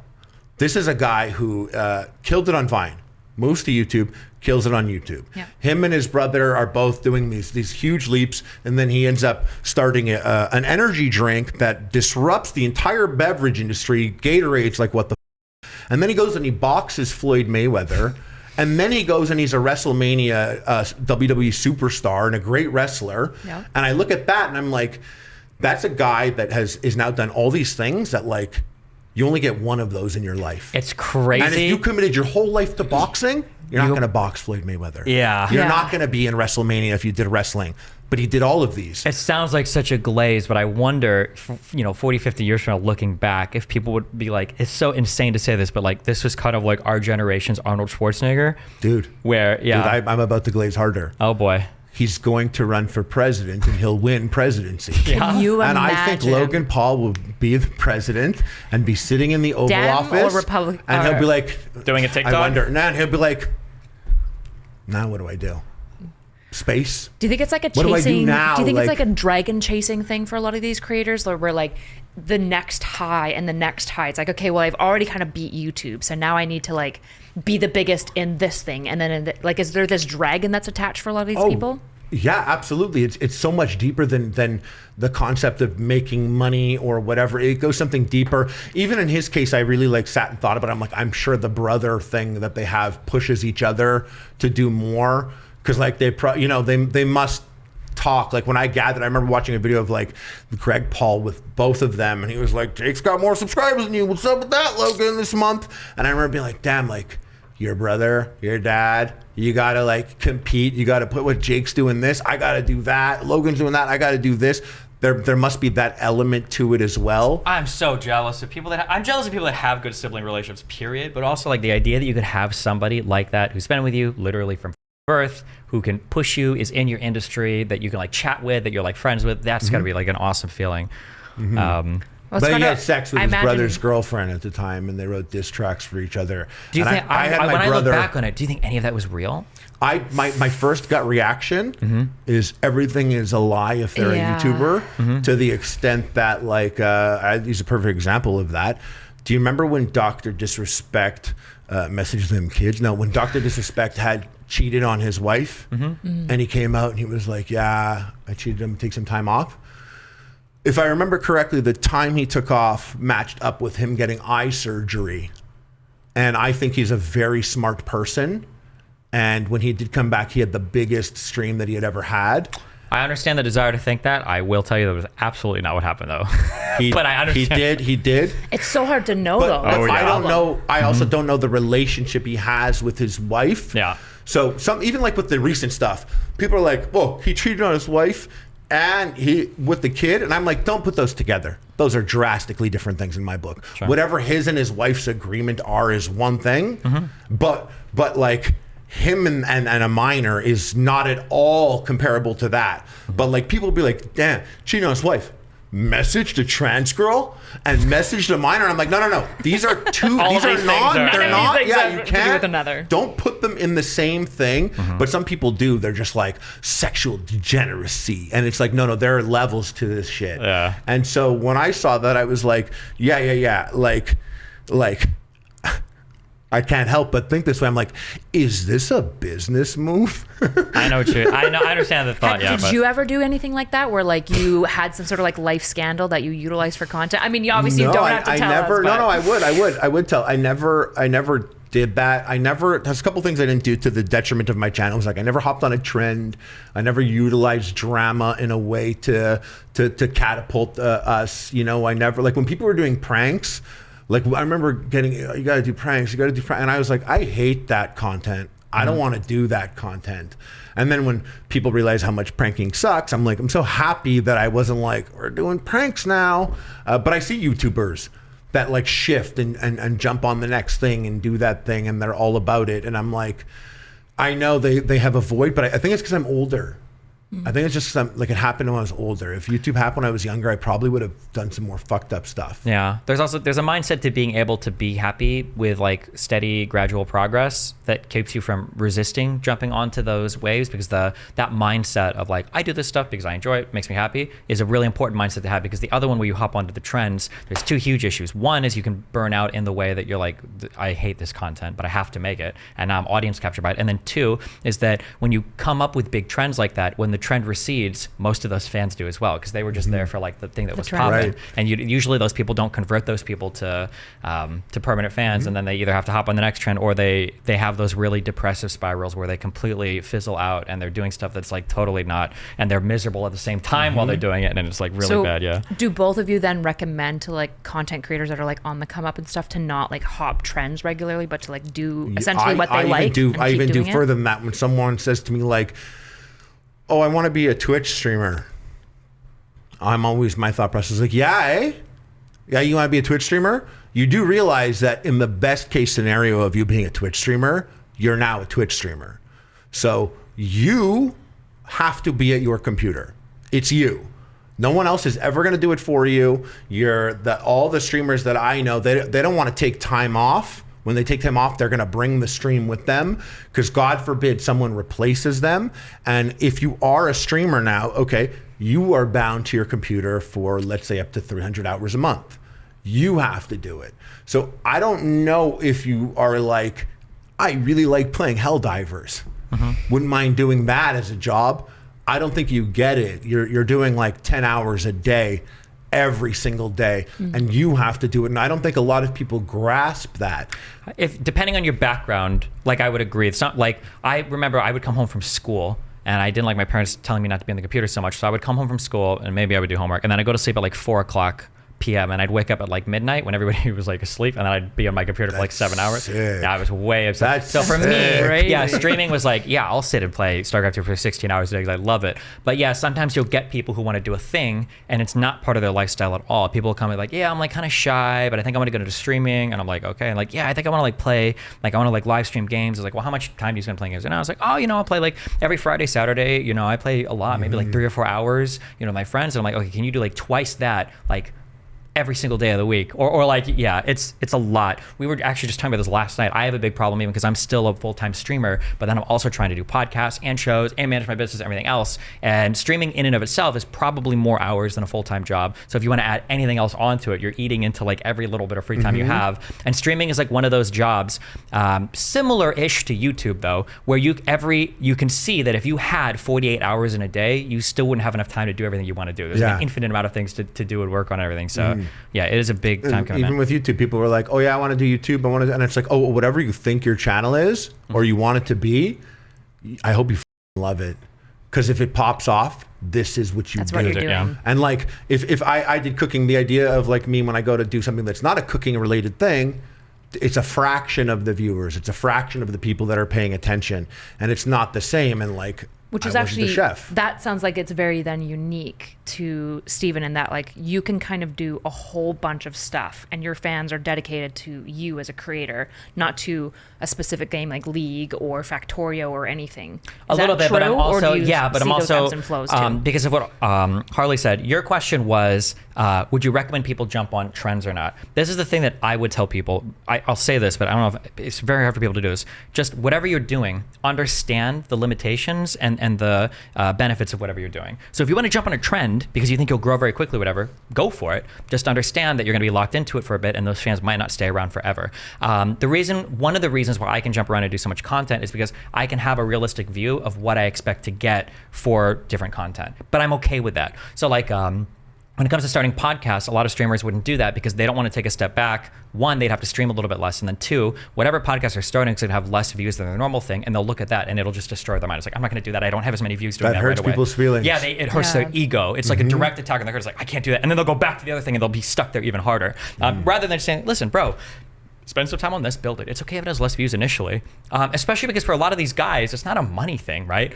If you're a person who is like, struggling to pay the bills, then I can understand like you're in a survival mindset, your content optimization is gonna be a lot different. But there are these people that are making, like 6 figures a month and they're like freaking out because like, oh God, when I stream this game, I only get like 3,000 views. Like, bro, if you wanna do it, do it. It's okay. Like it's good for your mental health. Like, yeah. No, the whole thing of like people putting in the time, you have to love it. You're gonna be stuck doing it. And I don't think people really understand what it would feel like if they were doing the same thing every day, all day. Yeah. Not to be like, being a streamer is harder than a regular job. Not to say that, but like some people don't grasp the hidden aspects of the job where it's like, I'm like, just take tomorrow off. And then having people be like, bro, where's the stream? I need this right now. And that's a weird taxing. Like it's a weird sort of thing that exists. But you also need to be performing, to be entertaining. You're good to push it away and take time for yourself. But don't underestimate how that will feel when people are like, well, you already feel guilty taking your time off, being your own boss. And then you have people like, bro, what the fuck? You were supposed to be live today. I needed it. Yeah, I remember that shit happens. I read a comment the other day on your subreddit where they were like, God, I can't believe he's taking more time to travel. He like just didn't stream for the last 2 weeks. And I'm like, he was in Israel filming content every single day, you selfish motherfuckers. Holy shit. He streams like, it's like wild to me. And like, I look at that obviously and like, that doesn't super appeal to me. That doesn't work with and then like my the comments lifestyle. of like, oh, like it's another vacation. Or this was like one of the weeks, like when I was in Israel, these are like one of my weeks of like scheduled like interviews. Oh, shit, and like every single one, there's like an hour. Yeah. I was like, oh, and it's like, oh, dude. Kill me, okay? And it's just like it's so interesting because I came into this industry from like professional working, and I think what's interesting about working with streamers is like most of them have never had a professional job, so there's a whole bunch of skills. I think specifically when I think about scaling, there's a whole bunch of skills like we talked about with like the small business owner that you have to learn as your stream and platform grows, that a lot of people get to learn being a wagey, how to send professional emails, how to be like decently professional with professional bodies like sponsors and these sort of things. Like these are all really important skills that you learn as a wagey very quickly because you get fired if you don't do it. But as a streamer, especially for the first kind of come up for a while, you don't really have to learn it. But then at some point you do to some extent, or maybe you guys would disagree. Maybe you just never have to learn it. But it's a very like unique industry, and it's such an unregulated, like it's not Hollywood that's got social norms and people know how you're supposed to act by and large. I've gotten jobs with like a brand, like I go to Wendy's and I know that there's going to be 2 other YouTubers there and I'm like, oh, it's cool. It's going to be cool to meet them. And then I get there that day and we're there to film and I'm like, oh, where's this YouTuber? And they're like, he didn't show up. Dude, he didn't don't respond get to me the email started. He didn't get on the plane and he's not coming. And I'm like, what? And I'm like, this YouTuber who's been doing this for 7 years and they're 27 years old now has no grasp on the fact that them being like, you know what, I just don't want to go anymore. You've like f***ed over people's jobs because there are 3 people that vouched for you and they were like, it'll be great, and their boss who doesn't know shit about the space is like, okay, and now he's just like, what the is going on, and some YouTubers like, I don't feel like it, and now like 3 people's jobs are in jeopardy. And me as a person who had a real life before, I'm like, dude, morons. I know I never ever vouch for any talent ever. I had a guy at I love him to death. I won't give his name, but I had a guy at Sony who we were going back and forth and stuff, and there were a couple other content creators who really wanted to like pitch to his boss, and he's like, hey, like, can you, because like you showed up for these things, and we know that you're like really trustworthy in this, like, I just need you to tell my boss that like, hey, like, you think that these guys will be good or blah blah blah, and I'm like, I will give you their emails, and you can email them. There is no shot that I would ever stake any amount of my reputation on anybody who calls himself a YouTuber or a streamer. No offense, but I do not trust any of these. No, I'm not going to stake my reputation on this dude. No, it's absolutely not worth it. Are different branches of content creation better? Like, I feel like all the political people we've had on that are older and more mature have been awesome. Like the Mr. Beats, the JJs and stuff like that. Like, they're super put together. Like, all these older individuals have like their ducks in a row a little bit. That's just because it's my taste.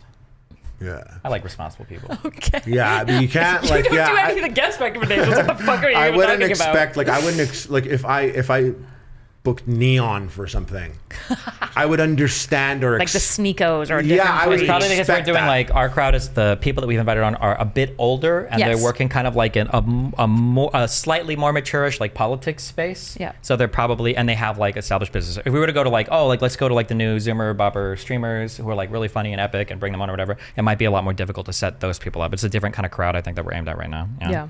Okay. Yeah. Do you still talk to Sneako? No. Or Fresh and Fit guys? Fresh and Fit a little bit, yeah. Sneako, absolutely not. So you're like me in the sense that you interact and engage with people that other people you might know are like, what the f*** is wrong with you, dude? Like I trained with Sam Hyde for my boxing match, and I had like a lot of friends in LA that are like, are you f***ing serious, dude? Yeah. You know he's a Nazi, eh? And I'm like, shit, I hope he doesn't find out that I'm Jewish. That'd be crazy if he found out about that. Or then I'll go to like, I'll go see like some friends in Texas, and there's like 1 billion guns on the wall. And I'll have friends like, dude, who are you with right now? And I'm like, oh yeah, I'm filming with some buddies. I had a friend of mine, he actually made a funny joke, cracked me up. And it's kind of like, you're almost in that same box where my friend's like, you're always like, in Texas, and I'm like, what are you up to? And you're like, oh, I'm filming with my buddy Lil Hitler, but don't worry, he's cool, except he owns 1,000 guns and screams in his sleep in the middle of the night. I'll be back Wednesday. And that's actually what I do. And then like, I'll be like, guess I'm making a Rumble account because Destiny's gonna go talk with the Hodge twins, and like, who else actually goes there, except for people that agree with those guys fully on every single matter, you know? So I always find that interesting or similar because I do the same. I don't write people off. Like I would still interact with them even if I disagree with them or I don't want to engage with them. But then there's a limit where I'm like, damn, if I think you're a loser now, like you really had to just like do the most. Or if I find a person's like when I go and I meet Sam, I'm like, oh, this is a real guy. And like whatever is his bit, you could see what is his bit.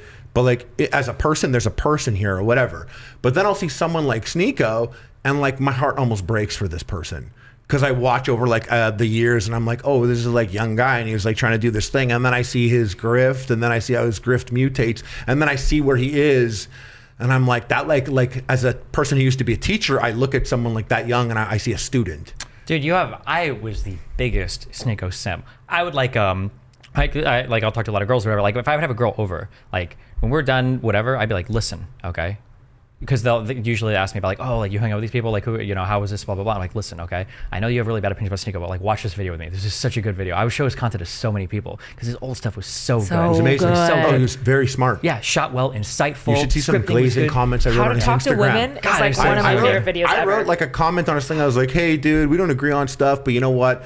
You're a young, smart guy, and I like to see where you're going. And I know you communicate with the new generation, and maybe we don't agree, but like, you know what? You seem like a really smart thinking guy. I like to hear your perspective on stuff. And now I'm like, nah, the grift took over so much. I can't believe it. Like, I can't believe, like, I need to be able to find my footing with someone to know. And like, you know, I keep using Sam as an example, but that was a person where I was like, when I was going to see him, I was like, how much of this guy is going to be a bit? How much of this guy will be real? Yeah. You know? And when I met him, I was like, oh shit, I got like the whole thing, you know, like he's a real guy. Yeah. And then I see other people, I'm like, this is a person that is only waiting for a gotcha. Sure. Or some creators are like that. Some YouTubers, and when I meet other YouTubers, I usually tell them, I'll be like, just so you know, I'm not like a gotcha YouTuber. If we meet and like you suck, I'm not going to be like, what's up guys, I want to share this story about how this person sucked and I got footage to back it up in our text message. Like I would never make that type of content. I would just be like, oh, it's logged and that's that. But Sneako was one of those guys that I was just like, it's like heartbreaking because I'm like, oh, that little boy, he up his YouTube, and then I know he was on Rumble and I know he's trying to make things happen or whatever, but like a lot of that stuff happened for a lot of these guys like really fast. It was like a 2-year, 3-year huge climb and then like this crash. And like, I'm sure there's still something there for them, but like even like watching Andrew Tate today, he'll go on Twitter and he's saying like the N-word hard R, and I'm like, bro. Oh man, you're really yanking that slur chain. I saw him not appearing anymore on my algorithm. And now he's there like that, and I'm like, oh, you had to do this to like chase the numbers. I feel bad because I wish I wasn't the type of person that looks at like Andrew Tate and would be like, oh, I feel bad. But like I see him and his brother in their dark room with cigars inside, and he's saying the hard R, and I'm like, this is weird, like empty and soulless. It is weird, and I'm like, it's literally like the druggie. It's like the actual path for drug usage, right? Where you start it, it's amazing, you've got like this high, but then you have to amp it up so much, and eventually like nothing works anymore, and then you're like hitting on like the hardest fucking things, but your life is like crash, and you're barely. Are the scrapies. You're scraping the bottom of the bag. You're like, I'm sure we can find something here. Do you feel like? Have you guys ever in your career felt like a need to intervene, like to try to like derail the train, like this messy like TwoMad or like Sneako train that you're like seeing ahead of you, or is it just like too messy? I had private conversations with TwoMad leading up to his death. I did. I was during COVID. I liked TwoMad. I bought TwoMad merch. I thought he was like to just watch like I looked at it and I was like, I understand why this is popular Zoomer content, and I could see it, and it's even appealing to me probably on the ADHD level. It's like madness and crazy, and then he started to change and it got weird.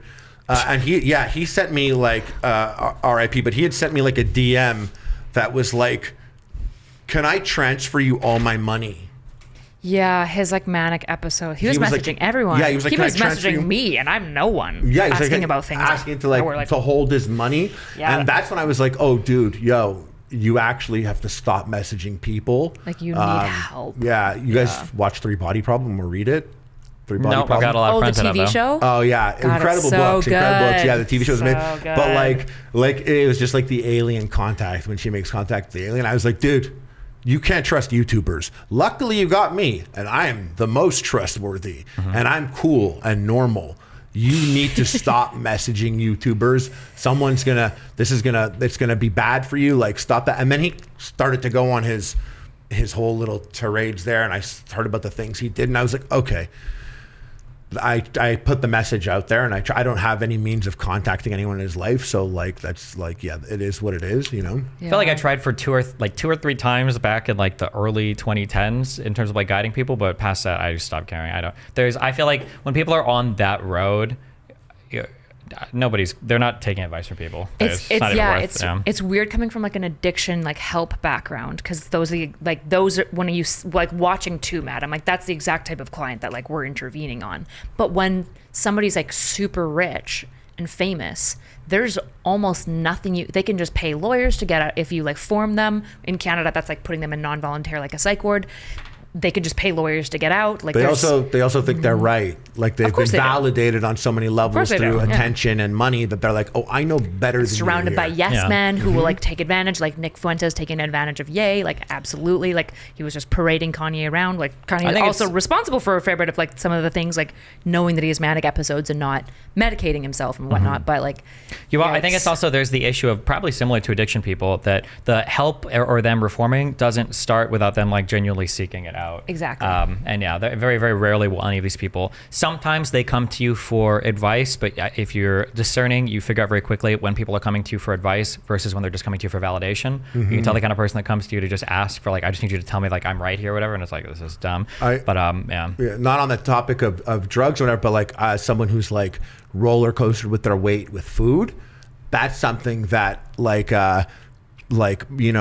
maybe someone will be like, dude, you got to tell him he's got to eat better. And I'm like, nope, it's not, you can't do that. He knows that. Or even if it's like smoking cigarettes, but like more so like I have like the experience with food, because people will be like, dude, you did it. You lost 70 pounds. You got to tell him how he's got, I'm like, no. It only happened because I wanted to. There wasn't a single thing someone could tell me. And in fact, going back to before, if someone's like, dude, you got to eat better, I'd be like, yeah, bitch, watch me eat pizza tonight and be happy. ODD, I will be happy tonight after my pizza, I promise you. And then I am happy. And then I wake up the next day, I'm like, why don't I? Oh yeah, fuck, I did that, didn't I? Yeah, but food has always been something that's like, people always want to eat better, or they want to do better like that. But like, it's a fleeting thought that's just gone. But when a person's like, yo, I really want to do it. What do I do? I really want to do it. And I'm like, cool. Drink 2 to 4 liters of water every day for a week. That's all. Yeah. Then next week, just like drive to your gym. Don't even go inside. Just drive and look at it. If you go inside, that's great. But like, just do that. And they're like, nah, that's boring. Or like, that's not. I'm like, you're not ready yet. Like, you have to be so comfortable with like the small victories that aren't bringing you anything, because this is going to be maybe a 1-year journey. And if you think like, oh no, I want to have a good pump day one, like, you're not. You're gonna, and I've been there where I was overweight. I lost 50 pounds. Then during COVID, I put on a ton of weight. And then after that, I only did the boxing stuff, so that I was like, oh, you know what? I deserve to get my ass kicked. I don't like combat sports. I'm not like yes, UFC's tonight.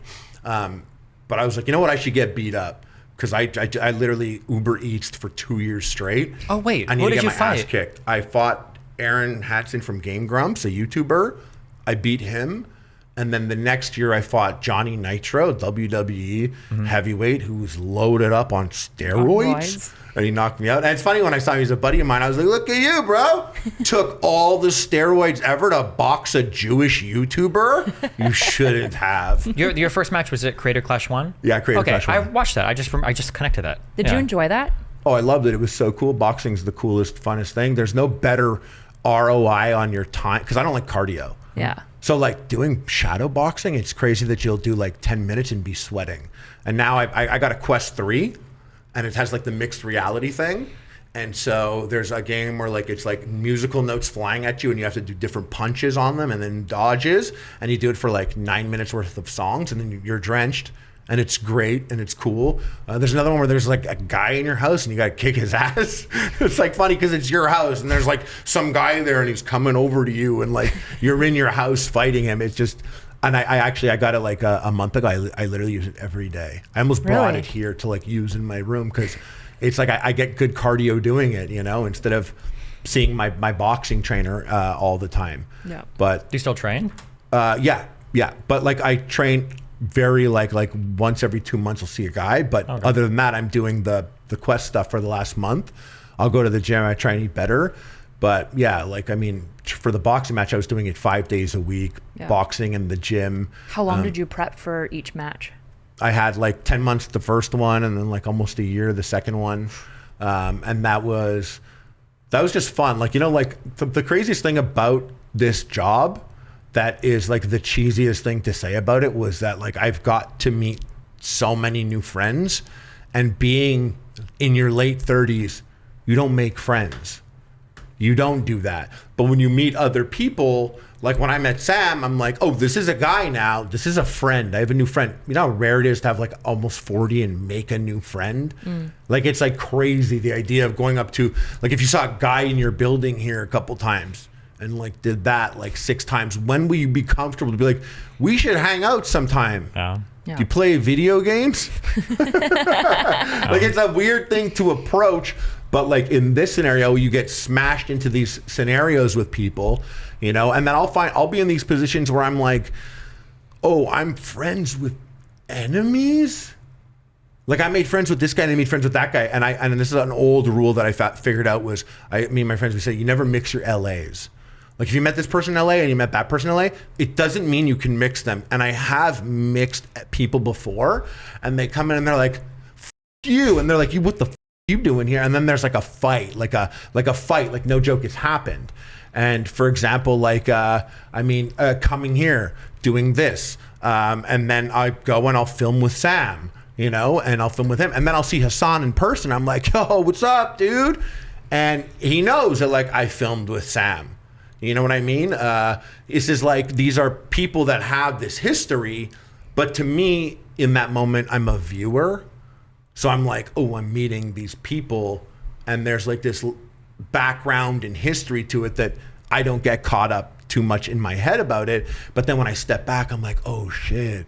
Yeah, I got that one that quickly. You always have to ask people like, hey, like I'm doing this event with you. Do you want to come here? Do you hate this guy? Yeah. Are you guys like enemies? Or like, you always have to ask people like, you don't have time to keep track of everybody's fucking feuds. Yeah. Do you think you're a guy that people are like, Destiny's going to be there? Yeah, absolutely. Yes, oh, yeah. 100%. Somebody who tries to book things around. I love me like, asking a question that I know the answer to, but 190%. Yeah, That's always our problem. I usually can't get along with anybody, but a lot of people I was do. gonna say, it's never him. I never hold a grudge. Like you really like can't permanently burn a bridge unless you purposefully kill my dog or something.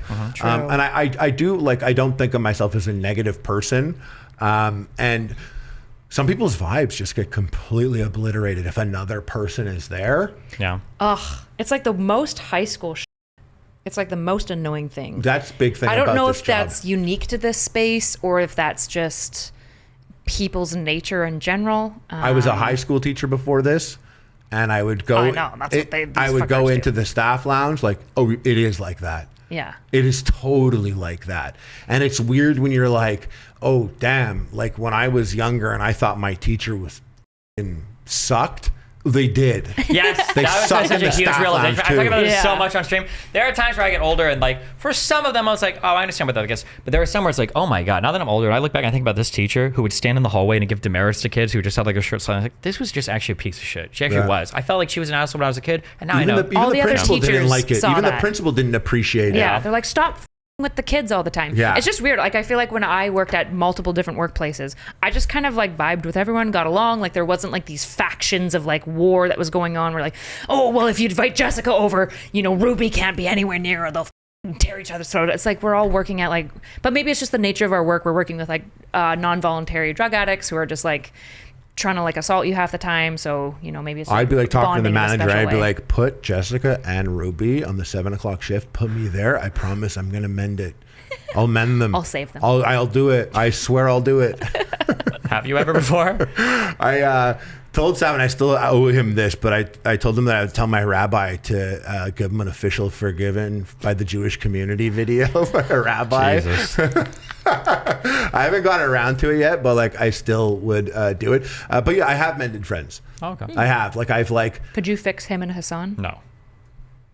Not with that attitude, no. Absolutely not. Yeah. He has Slasher to just be- tried this yesterday. We had a big talk about Slasher it. did? Yeah. You wanted to just fix your friendship with Hassan? Well, he tried to 2 days ago, and then Hassan shit on me for like 5 minutes. Then Slash ended up agreeing with him. So then Slash came on my stream. I was like, hold on. Hassan said XYZ? Really? You didn't say shit? You agreed with him? So I grilled him. What did he say though? And was he wrong?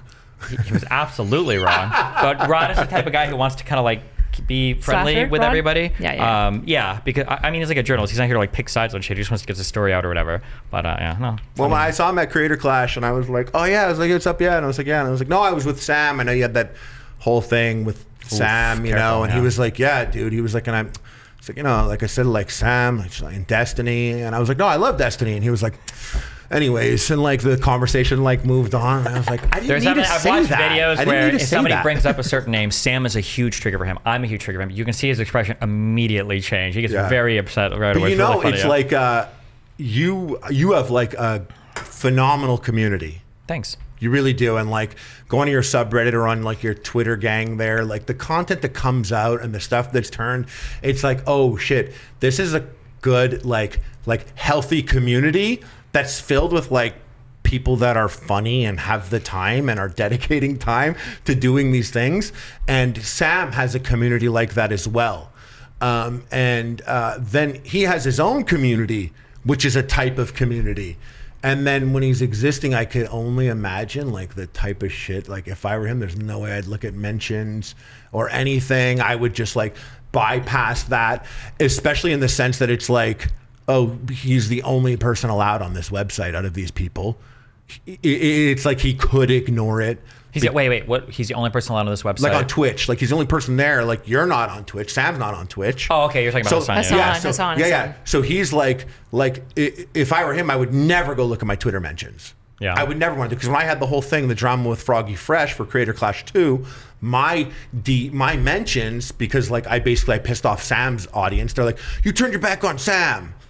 Which I didn't, and like he and I are cool, but like people felt that way, so my mentions got filled up in this way, and I was like, oh, I remember when I had drama like 8 years ago. Drama's different in this day and age. Drama's like a persistent entity, and you know, like people's audiences tend to be more extreme than the person that they're a fan of. Always. Yeah. So like.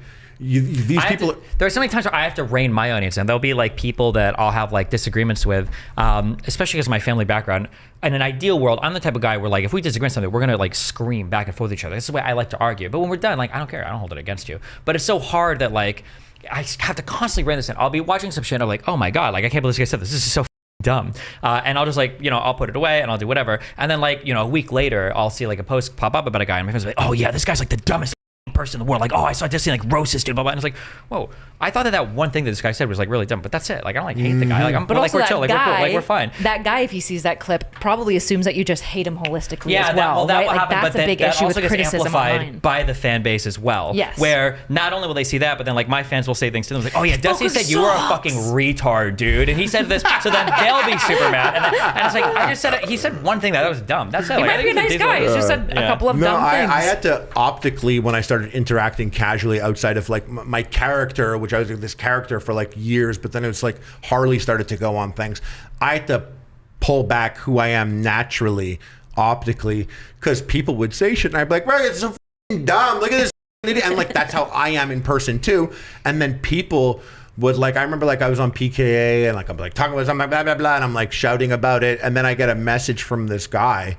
And he was like, dude, you went on PKA and you were like yelling and you were disagreeing, and like all I have in life is PKA every week. I look forward to that, and you f***ed it up for me for this 1 week, and I'll never forgive that. And I was like, dude, you need help. Don't ever bother me with this shit. Mm-hmm. Like I do that for fun. I'm not even like paid to be there. Like tell Woody you don't want me on the show, bitch. Don't ever bother me with this nonsense. Mm-hmm. But then I pull away and I sit and I'm like, so I make people annoyed. I should know that I'll be more calm next time. Even though I didn't want to hear it from this guy, ODD shit, you know what I'm saying, bro? ODD, hell yeah, don't tell us what to do.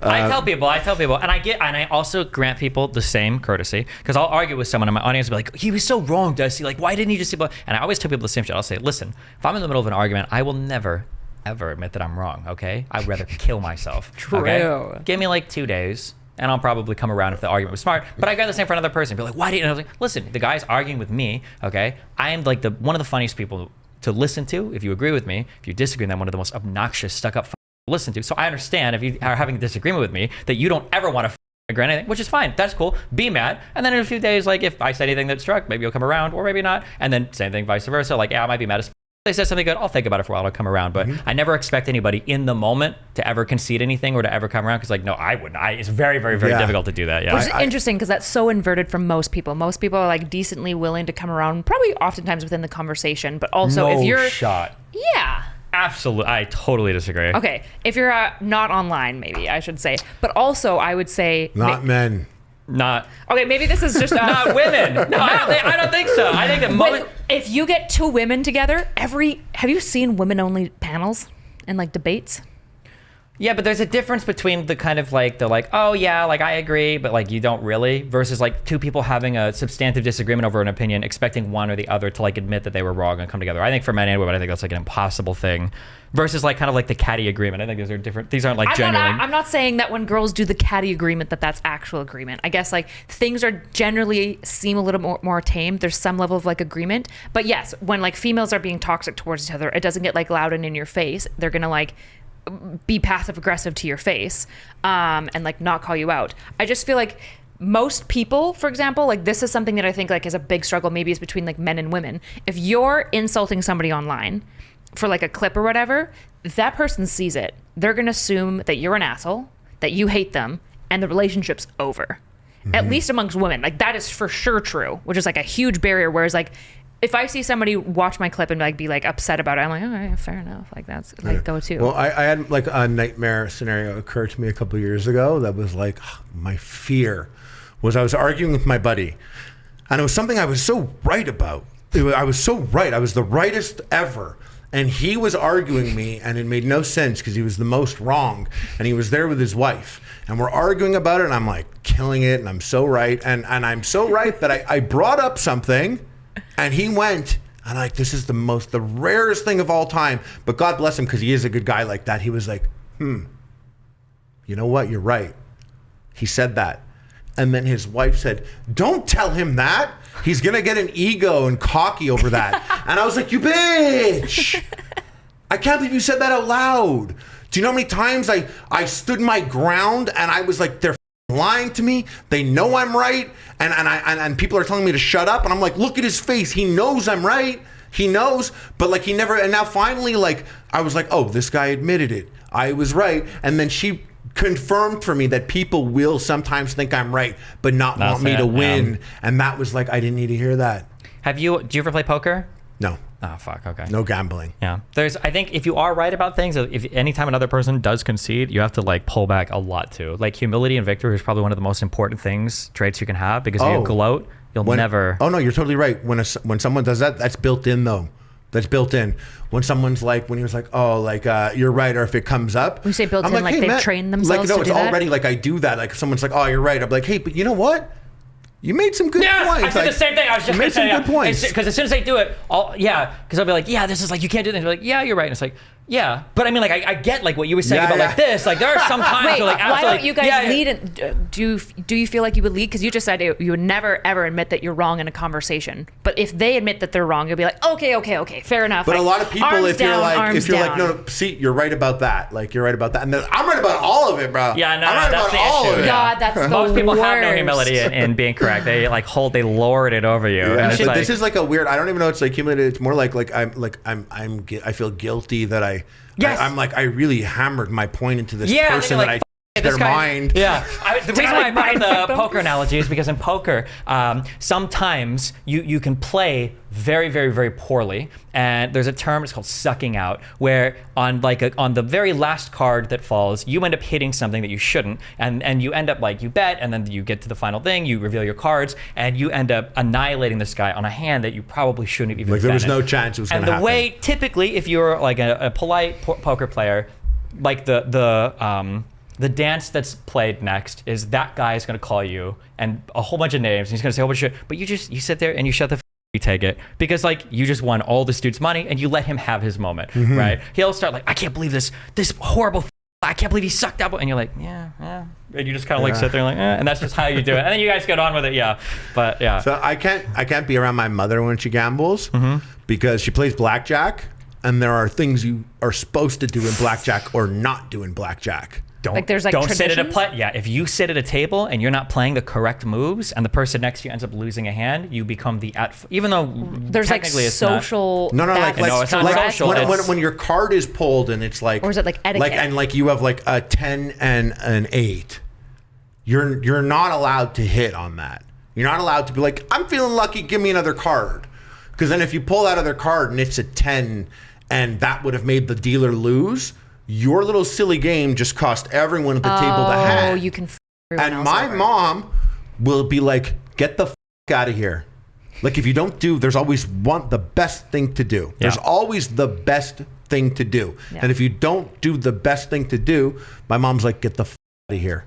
Now, mathematically, it doesn't actually matter. It doesn't change anything. The next card is just the next card, unless they're counting. But yeah, if you do something incorrect and then it ruins either the next person's hand or the dealer would have busted, everybody will hate you at the table, and you should probably just leave because people will, you'll have a bad time. Yeah, and Damn, I can't be yikes. around my mom because I'm like, everyone's gambling here. It's always luck. If he feels in his heart that he wants another card, like that's why I don't even like any of it. That's like a whole other barrier of entry that I'm That's like, terrifying. oh, I don't want to do that. If I'm gambling and I'm like, oh, I feel like I'm lucky. I bet I'll get a 3.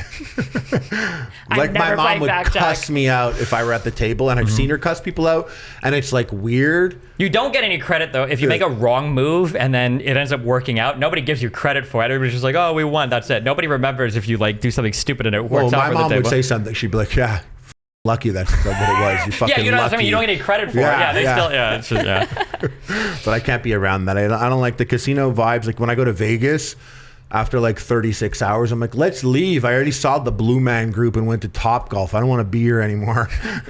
Yeah, I don't know if it was working in a casino, but I feel like Vegas is a really depressing place. I don't like it. I If you go to hate see like Vegas. plays or groups or acts or whatever, I think it's one thing. But like just walking up and down and seeing the people Yeah. push the Well, buttons. that's when you know on what you the got to slots. do. Feels like you're walking past people just like doing lines or shooting heroin. It's into your yeah, eye. it is. That's is what that. it looks like. Yeah. But you have to like double down on the depression and go to Fremont Street, where the old strip is. Okay. And they have all like the penny tables and penny slots, and like everything's like way sketchier there. Okay. And they have like people on the zip lines above you, and everyone's like stumbling everywhere. There's like the little busker circles too close to everyone, so it's just noise as everyone's playing music and doing stuff. Sometimes a guy with like a speaker box and he's rapping at everyone, and it's just like way more hectic and crazy and like sickening that you're like, oh, this is a vibe. This is the vibe I like right now. Like, let's be like, it's better than like walking through the air conditioned casino, which I know it's better. But like when I used to walk through like the casino as a kid, I liked like the blum blum blum blum bling, ding ding ding ding ding ding. Now everything's quiet. Now like people sit there and the sound is like a little bit to them. It's more, yeah, but that there's is no like true, yeah. blasting noise. The casino was like bumping, and now you walk through and it's like quiet. You hear people talking, and it was weird. It was noise pollution, but like that's how I remembered being in Atlantic City, going to the hotel or whatever. It was like blasting noises. Now there's nothing. Now it's like pretty quiet. And it's so weird. They have all these like intellectual property slot machines, but the timing's bizarre. Like they have The Mask, and it's like Jim Carrey and Cameron Diaz, The Mask, brand new machine. And it's like, why is The Mask? Why are there like 40 The Mask slot machines here? Why is that the thing? My buddies are like, I'm definitely going to play The Mask. I mean, if you look know? around and you see how many people that are on their social security paychecks, it might make a little bit more sense. Yeah. But, Or they also have like a whole Ellen section.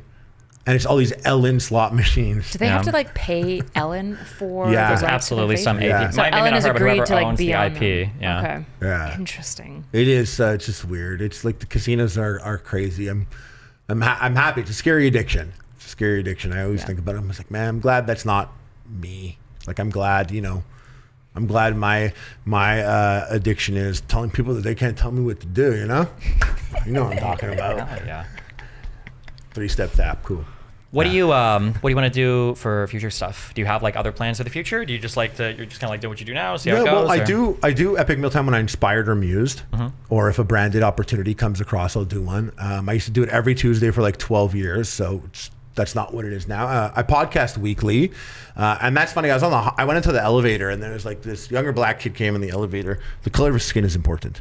And he came in the elevator, and I'm standing there, and he looked at me, and he was like, "You look like you have a podcast," which is such a roast because I'm like a 30-year-old, like 30-something-year-old white dude with like a face. Like I look like every podcaster that's ever existed. Yeah. And I was like, huh. And he went, "Seriously, you have one?" And I was like, "Yeah, but like there's not like," and he was like, "I knew it." And I'm like, "Yeah, but it's not mine." He's like, "I knew it." You. And I was like, "Shit," like got my ass. Yeah. But I do like, I got into YouTube because I always wanted to like create something. I always wanted to like either make like a movie or some, and I always wanted to like have like a property that I loved. Like, the game Contra? Yeah. So I had this. How do you know all these great old games? You mentioned Duke Nukem off camera earlier. Yeah, but yes, I know Contra. Yeah. I had this idea that like Contra movie starring like at the time it was before Epic Mealtime, so when I was writing it, it was like I envisioned that Red Pants and Blue Pants, their names are Lance and Bill, would be like Will Ferrell and John C. Reilly, except the movie's not a comedy.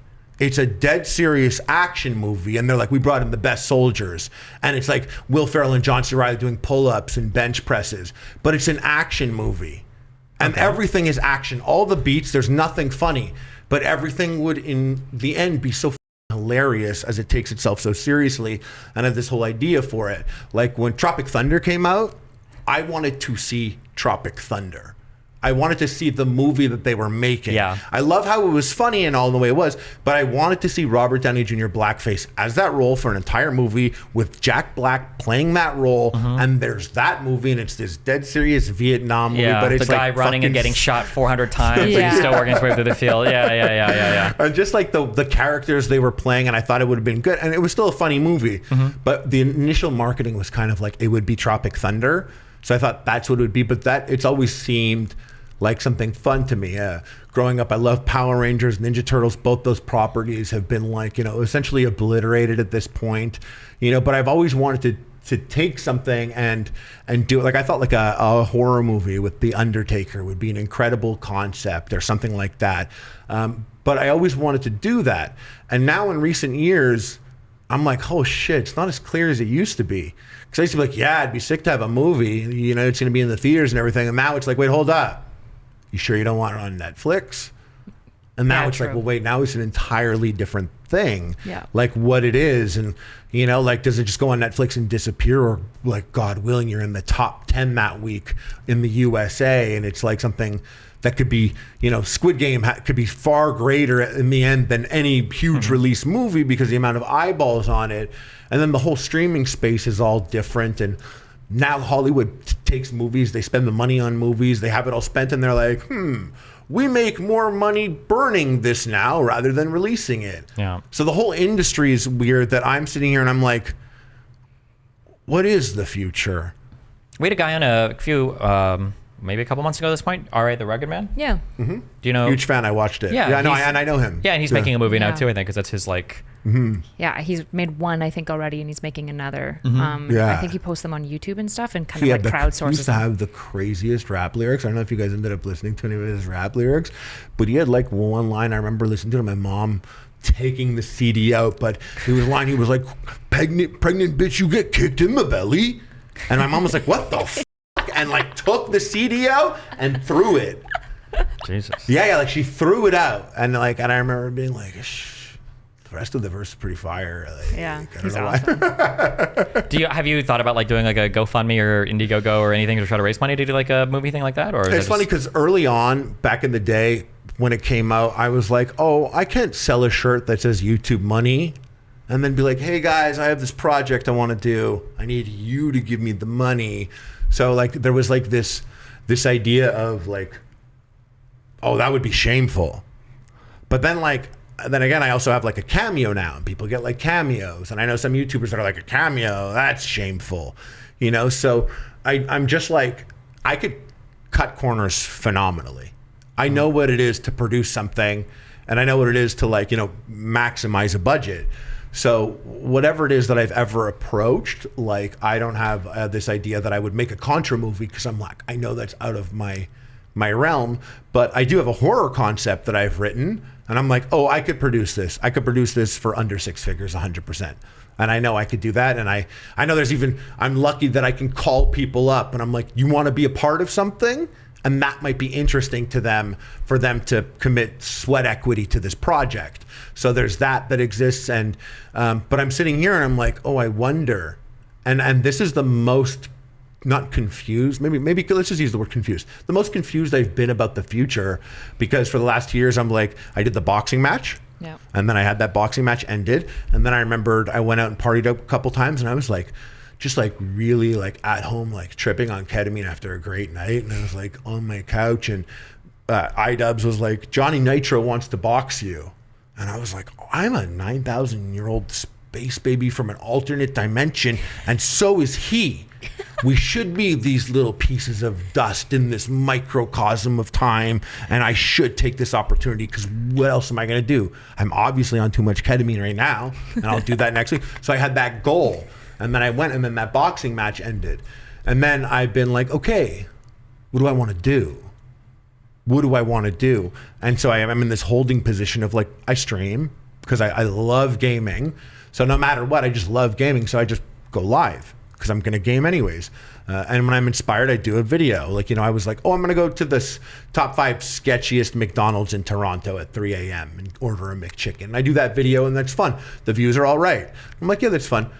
But what do I want to do? And I don't know if you have this problem, but like a lot of people like that I know like can excel if they really commit their time to this.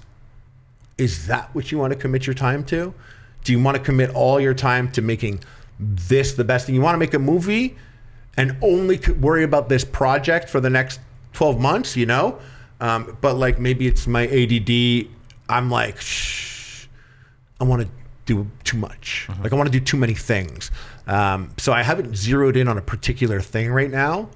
And I'm very fortunate that I'm in the place where I can stop and be like, what do I want to do? I shall ponder for 7 months on it. And that's like where I'm at. But yeah, beyond that, I really like, I don't know. You don't have a clear pathway. You're just kind of pondering right now. Yeah, I have like a couple of things. I'm like, that'd be cool. That'd be cool. That'd be cool. Is that what I want? I don't know. What games do you normally stream?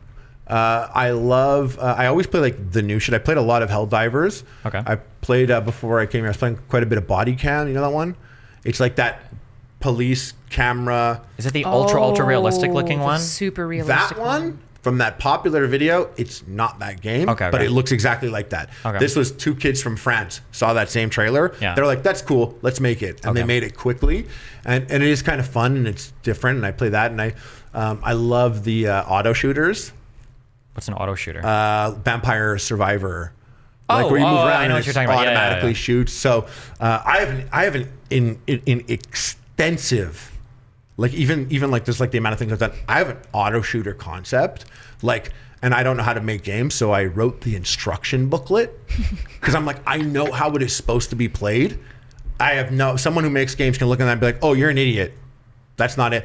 But like the way the game is and the idea behind it, I feel like is so unique and special, and I've never seen it before that I don't even want to say it out loud, because someone who knows what the fuck they're doing. You should find somebody to make it. Yeah, you they're should. watching here, I bet. You can message me. On what? On Twitter or Instagram, Harley Plays. And you can make a good game? Dude, wait till you hear what I got. Wait to hear my idea. I'll tell you after this, though, if you guys want to hear it, because I'm proud about it. Okay. But it's like funny. I don't know what to do. And I know there's like delusion with YouTubers where you're like, oh, I got a lot of views. I'm an author and I'm a singer now. And like, and this is like, okay, I'm putting myself away from Epic Mealtime. I'm going back to the beginning And before Epic Mealtime, I was writing a movie. I was writing a show idea. I had all these lines I was putting in the water, and who knows which one it'll be. And like playing a ton of these auto shooters, I was like, oh, no one's done this. This would be cool. But then I also love, like, I'll play Final Fantasy. I play literally every game. I'm one of those guys that like, oh, new game's dropping at midnight. I'm gonna get it and play it. But the hardest thing with gaming streaming is, if you want to excel, I hope you fucking love one game the most. Yeah. And you're only going to play that game the most. People, like, I feel bad when these Fortnite streamers are like sick of Fortnite and they play something else, and like kids are screaming in the chat that why aren't you playing Fortnite? Yeah. And I'm like, that's like a little bit like hell. Yeah. But what about you? Like, was streaming forever? We'll see. Why wouldn't it be though? Because there's other things that are also be very, very fun to work on, but streaming is, I still enjoy it. I love it. But people are always like, you can't stream forever.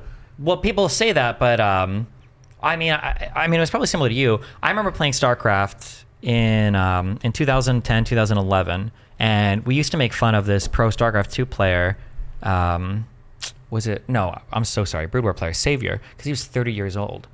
And we're all like 21, 22. It was like 30-year-old guy playing video games. Oof, that's kind of cringe, man. But like back then on the internet, like everybody that was on the internet was like, we were all like way, way, way younger. 30-year-olds on the internet was old and weird. But now, I'm 35, and now there's a ton of other 35-year-olds on the internet. So like I can look ahead and I can be like, if I was playing a game and there was like a 45, 50-year-old, I'd be like, ooh, that's kind of weird. But if I think about it, like in 10, 15 years, like that's going to be us, and where it's going to be pretty normal. So, and also, if you see like a 75-year-old, you're like, look at this guy. All right, man, get it. But then there's like that weird window where you're like, not you though, not you. Is it the age of the person at that point, though? Might be the person. It's probably both. It's probably a little bit of both. Yeah. Anything else? Where do you want people to find you if they're looking for you? My podcast is on youtube.com/Epic Mealtime. What name do you like better for a podcast? Double Dusted Discussion or Strong and Wrong? Strong and Wrong. You like that, eh? Well, it depends on what's like the theme of your podcast. Israel and Palestine. No, I'm kidding. It's mostly food. The Double Dusted Discussion sounds more apt. Strong and Wrong sounds like I'm going to go get some very strong opinions on like controversial, it sounds like a debate channel. Like political, social issues or whatever. Double Dusted might be too long-winded though. Double Dusted Discussion.